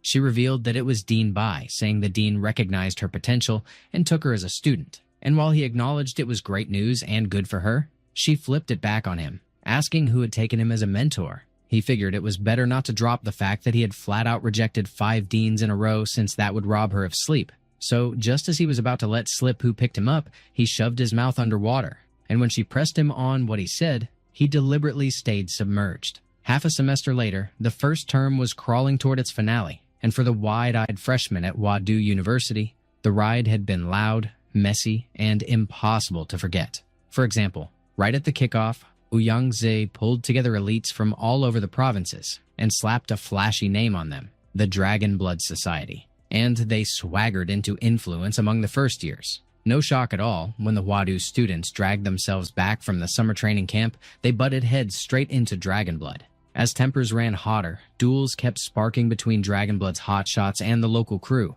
and the truth was they dropped more matches than they snatched, so their blaze of momentum fizzled into a weak flicker. At that point, the freshman with the biggest spotlight was Zhang Jianhui. Or more accurately, he might have been the one name freshmen nationwide all knew, because he had strutted in as the #1 scorer in the Huadu entrance exam. During the live stream of that test, his power cracked the audience into stunned silence, and rumors whispered that Fu Hongsheng himself had tagged him as a future national grade warrior. Meanwhile, Yihe, who had once hogged the spotlight right at the start, had slipped into ghost status since no one had seen him for over 3 months. Back then, he was still holed up inside the Huadu Research Institute, and Gongke told him bluntly to push harder. Every single step she pressed down funneled refined martial energy into him, energy she had carved and honed herself. That energy carried the flavor of her killer's Bodhi-sutra insights, locking in his fresh martial artist stage breakthrough, and he even got the shameless perk of brushing against her delicate little feet. She teased him, tossing out whether he felt lucky, while he gritted through the thought that her sealed martial energy made every push-up crush him like a mountain, her power wriggling through him in such a ticklish torment it nearly drove him crazy. She mocked him about being a scrub, snapping if he was already worn out, pointing out he hadn't even scratched 1,000 yet. He barked back, demanding who she was calling a scrub, and fired up his pace with reckless heat. She pressed harder, taunting that he better crank it faster. He roared as his body trembled, smashing himself against his limit. When the counter hit 1,000 push-ups, his body detonated in a violent surge, and she hopped clear without hesitation. Yihe's muscles were tearing apart in plain sight. He admitted through the shock that the eruption of bloody energy ripped apart his old, tired flesh. In its place, fresh muscle stacked itself up, buzzing with raw martial force. She shrieked and cursed that his shirt had vanished and called him a perv. But he shot back that if she was going to cover her eyes, she ought to shut those fingers too and quit peeking. It was the cue to wrap that retreat, and when she prodded if he was really heading out, he answered without pause that of course he was. Since 3 months locked in with her left him desperate to touch the sun again. She pushed further, asking if he would come back. He fired off that obviously he would, and she sucked at video games anyway, so she better grind some practice before he returned. But she just stuck her tongue out and sneered about who even invited him to play in the first place. Moments later, Yihe muttered that it had been 3 whole months since sunlight hit him, and even if he wasn't in love with the glow anymore, he still longed for it. The stretch felt like a whole lifetime, but he didn't crawl out of retreat just to stroll lazily around. He had business lined up. At Huadu, grades weren't just paper scores, but carried a heavy chunk of off-campus missions, tracking martial fugitives, poking into secret realms, throwing down against beast tides, or even tangling with criminal rings and foreign foes. His first pit stop was the Student Activity Center to snag a mission, and while at it, he'd catch up with an old buddy. Walking through the doors of the center, he remarked that it had been ages since he laid eyes on Chuzhou. Chuzhou shot back that he had finally crawled out of retreat and grumbled that he sure made him wait long enough. Yihe pressed Chuzhou on how the power-up was going, and Chuzhou admitted with a casual edge that he broke through to martial artists 2 months back. Chuzhou reflected that it was his first time laying eyes on Yihe in 3 months, and while Yihe's aura and frame looked unchanged, that lack of shift was the creepiest detail of all, making him mull over how far his strength had grown, and if he could really square up to Xiang Jianhui. He recalled how 3 days earlier, he got an invite to watch a so-called private ring match between Huadu freshman rep Xiang Jianhui and Dragonblood Society vice chair Wu Yangzi. As expected, Wu Yangzi got dismantled in 10 minutes, and from the rhythm of the fight, Xiang Jianhui hadn't even pushed himself, which made him weigh whether Yihe could take him. But then he figured that maybe by now, Xiang Jianhui wasn't even on Yihe's level. Out of nowhere, Liu Qingzhu cut in, requesting pardon for the delay. She admitted she was late. Yihe addressed her directly, prodding on what she planned to do next. She recalled Xinlan once telling her that since she and Yihe were already a couple, they should act like it on campus. So she pushed back on whether they really had to do that at this moment. But Yihe shot back, grilling her on how she could go 3 months without seeing him, and not even bother to greet him. She flared that she hated him so much. A little while later, they all walked into the building. Chuzhou pointed out that the big screen was cycling through the latest hot missions and standout completions. He and Liu Qingzhu had already cleared their quotas, even overshooting them, and mentioned they only came today, just to team up with him. Liu Qingzhu pointed out that the 3 most fitting missions for them now were Hengcheng's serial killer, Liangsheng's beast-tide anomaly, and Lingshui County's abnormality, And though all three were Tier 2 at first, Ling Shui had just been bumped to Tier 3. Huadu's off-campus missions ranged from Tier 1 to 5, the danger scaling upward, with first years usually sticking to Tier 1, and the only Tier 2 she had touched was a 10-person team-up, so a 3-person first-year squad barely ever got approval for Tier 2. Yihei brushed it off, saying it was fine since he carried a privilege card, recalling Gonke once remarking that he could already hold his ground, with only a handful of first and second years able to even trade blows with him. So what he needed were tougher missions to grind sharper, and with that card he could take on any tier. Though grabbing Tier 4 or 5 at random was foolish, since even Xuanwu-class warriors sometimes went down there. Liu Qingzhu pressed him on where the privilege card came from, and seeing Yihei's nerves, Chuzhou cut in smoothly, asking Yihei what he thought of the 3 options.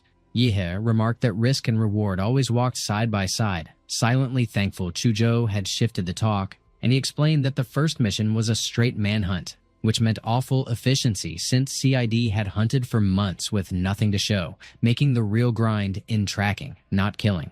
The second was auxiliary investigation, and with Great Xia Dragonfinch already deployed, they'd be stuck with scraps, no frontline battle or intel work for them. And the third was full process in their own hands with no safety net and massive unknowns.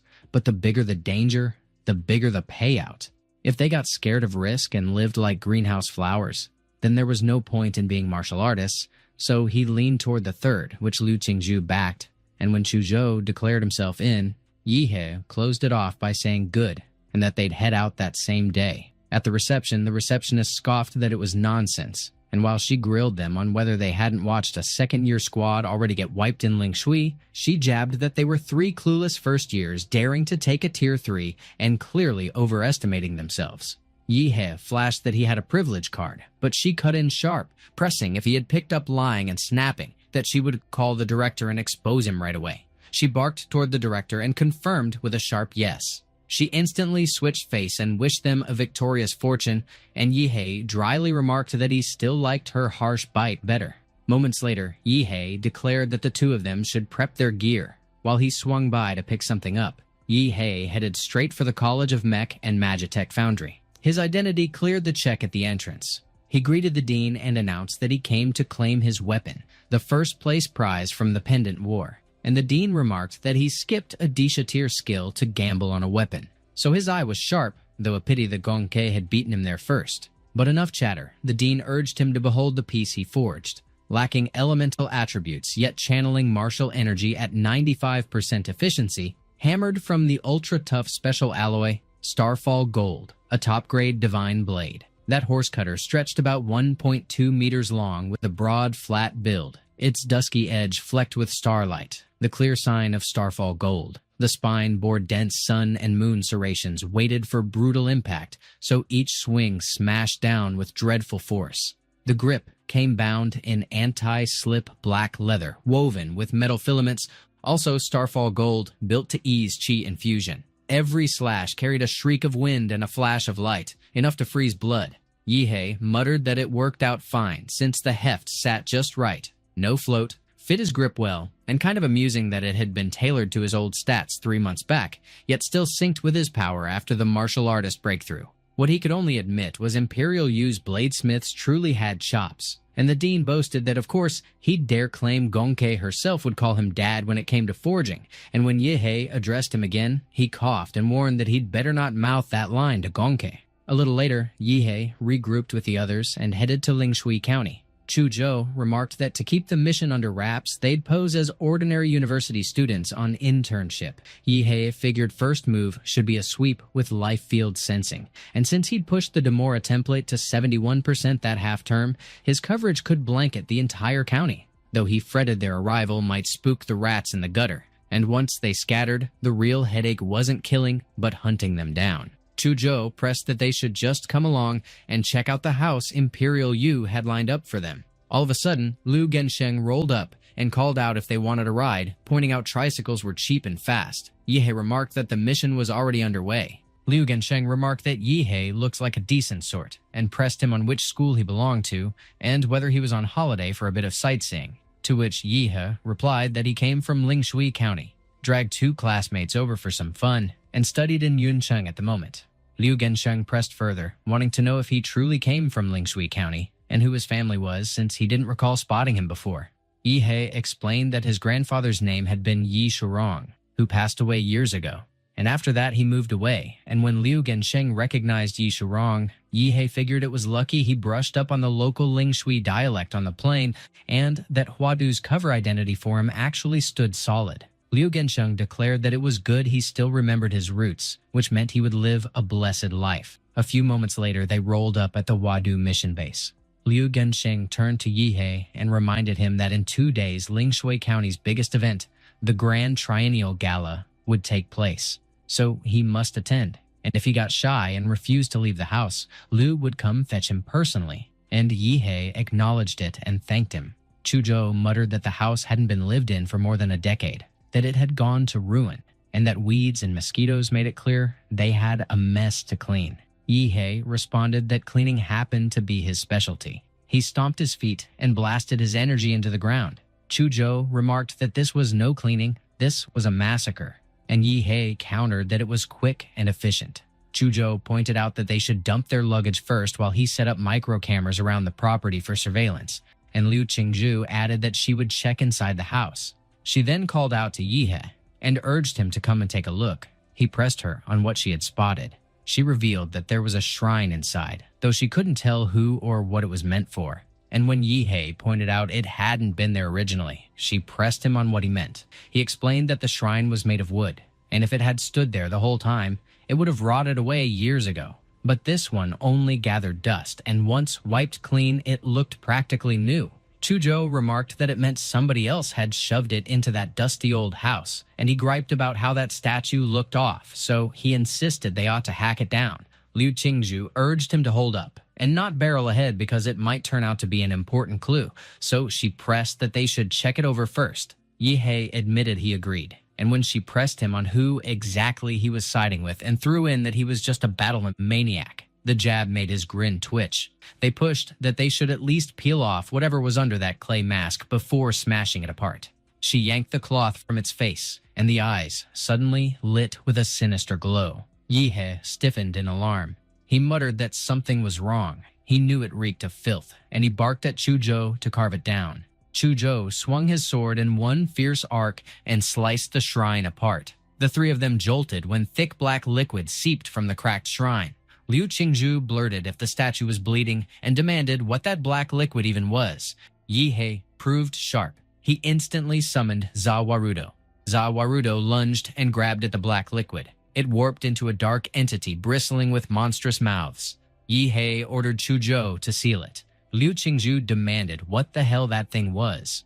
Yi He turned to her while pouring his energy into her. He pressed if she was all right, and while he judged that thing's psychic filth had tainted her, so he channeled clean martial energy into her. She insisted she was fine. She realized the crushing wave of terror had lifted, and a warm surge spread inside her body. Yi He remarked that it looked like Lingshui's anomalies were tied to that warped clay statue, and he pointed out they had just taken their first big step in the investigation, so he told the two of them to stay and keep watch in case it twisted again, since he had business to handle. He remembered tagging the tricycle driver earlier with a radiation marker, and if the timing lined up, it was time to drag him in, so he added there was no need to fetch him because the driver would walk right to him instead. Meanwhile, Liu Gensheng showed up at the county's Jinshan Buddhist temple. A monk pushed the door open for him. He addressed him as benefactor and told him the abbot was waiting inside. Liu Gensheng agreed with a simple nod. The monk guided him down into an underground passage. The two of them halted before a pair of massive doors. The monk called to the abbot and announced that benefactor Liu Gensheng had reached the blessing standard, and he added that he had something to report. The monk turned toward abbot and declared with formal stiffness that they had brought the donor, Liu Gensheng, who had achieved the blessing standard, and he added with weight that he carried something worth reporting. Abbot fixed Liu Gensheng with a steady look and pressed him to explain his intent and the reason for his sudden arrival. Without warning, the monk blurted if there was someone else among them. In an instant, he shifted into a snarling beast, and Liu Gensheng recoiled in horror. Liu Gensheng stammered again and again that an immortal was present in their midst. Abruptly, Yihe descended from above with a sharp entrance. He landed on the beast's head and crushed it flat. He remarked with casual disdain that the creature was filthy, and mused how fortunate it was that Zawarudo kept the muck outside, because if it splattered on his clothes, it would never wash out. Liu Gensheng cried out that it was him, from the old Yi family. At once, the two statues stationed at the doors began to stir. Yihei glanced at them and quipped if the Buddha statue could actually move. The statues surged forward with attacks aimed at him. Zawarudo intercepted their strikes with brute defense. They shuddered while straining to break through his guard. More hands suddenly materialized around them. Every one of them lunged at Yihei in unison. Yihei cloaked the spatial ring in invisibility and muttered that the enemy must not lay eyes on it. He then called forth his weapon, Starfall Cleaver. He drew it with deliberate force. He slashed with speed and instantly severed the statue's limbs. The statue's hands and weapons clattered onto the floor. Yihei mocked if they also had eye lasers, and if such contraptions counted as Buddha statues. He scoffed that the beam was sluggish and remarked that he should see what treasures their bellies held. He carved through the statues and exposed intricate mechanical parts within. Liu Gensheng was struck speechless by terror. In that frozen moment, he realized his own body had been cleaved in two. He lay sprawled beside the ruined statues. Yihei noted with sharp curiosity that they were never living beings, and pointed out that his life field had never sensed vitality from those two bodhisattvas. Yet he pressed how a backwater county like Lingshui could harbor constructs so advanced. He wondered aloud if the answers waited behind those heavy doors. He reminded himself he was a university student and remarked that he ought to at least practice some basic door-knocking etiquette. Zawarudo smashed the door with a crushing punch. Yihei called out with mocking edge if anyone was home. The door shattered immediately. Yihei strode forward with confidence. He remarked that the chamber was quite the hidden trove. An entire underground palace sprawled before him with a colossal Buddha towering within. He noted their guests were already waiting and prodded Abbot if he intended to keep hiding like a little mouse. Another monk emerged with a heavy sigh. He declared that their temple bore him no grudge and demanded why he came here to profane it. Yihei remarked with a mocking drawl that the monk was basically a robot, and pressed if he was hooked on playing a suit actor already. He hacked his body clean in two with his sword in a savage motion. The monk declared with grim weight that his blood karma reeked of heaviness.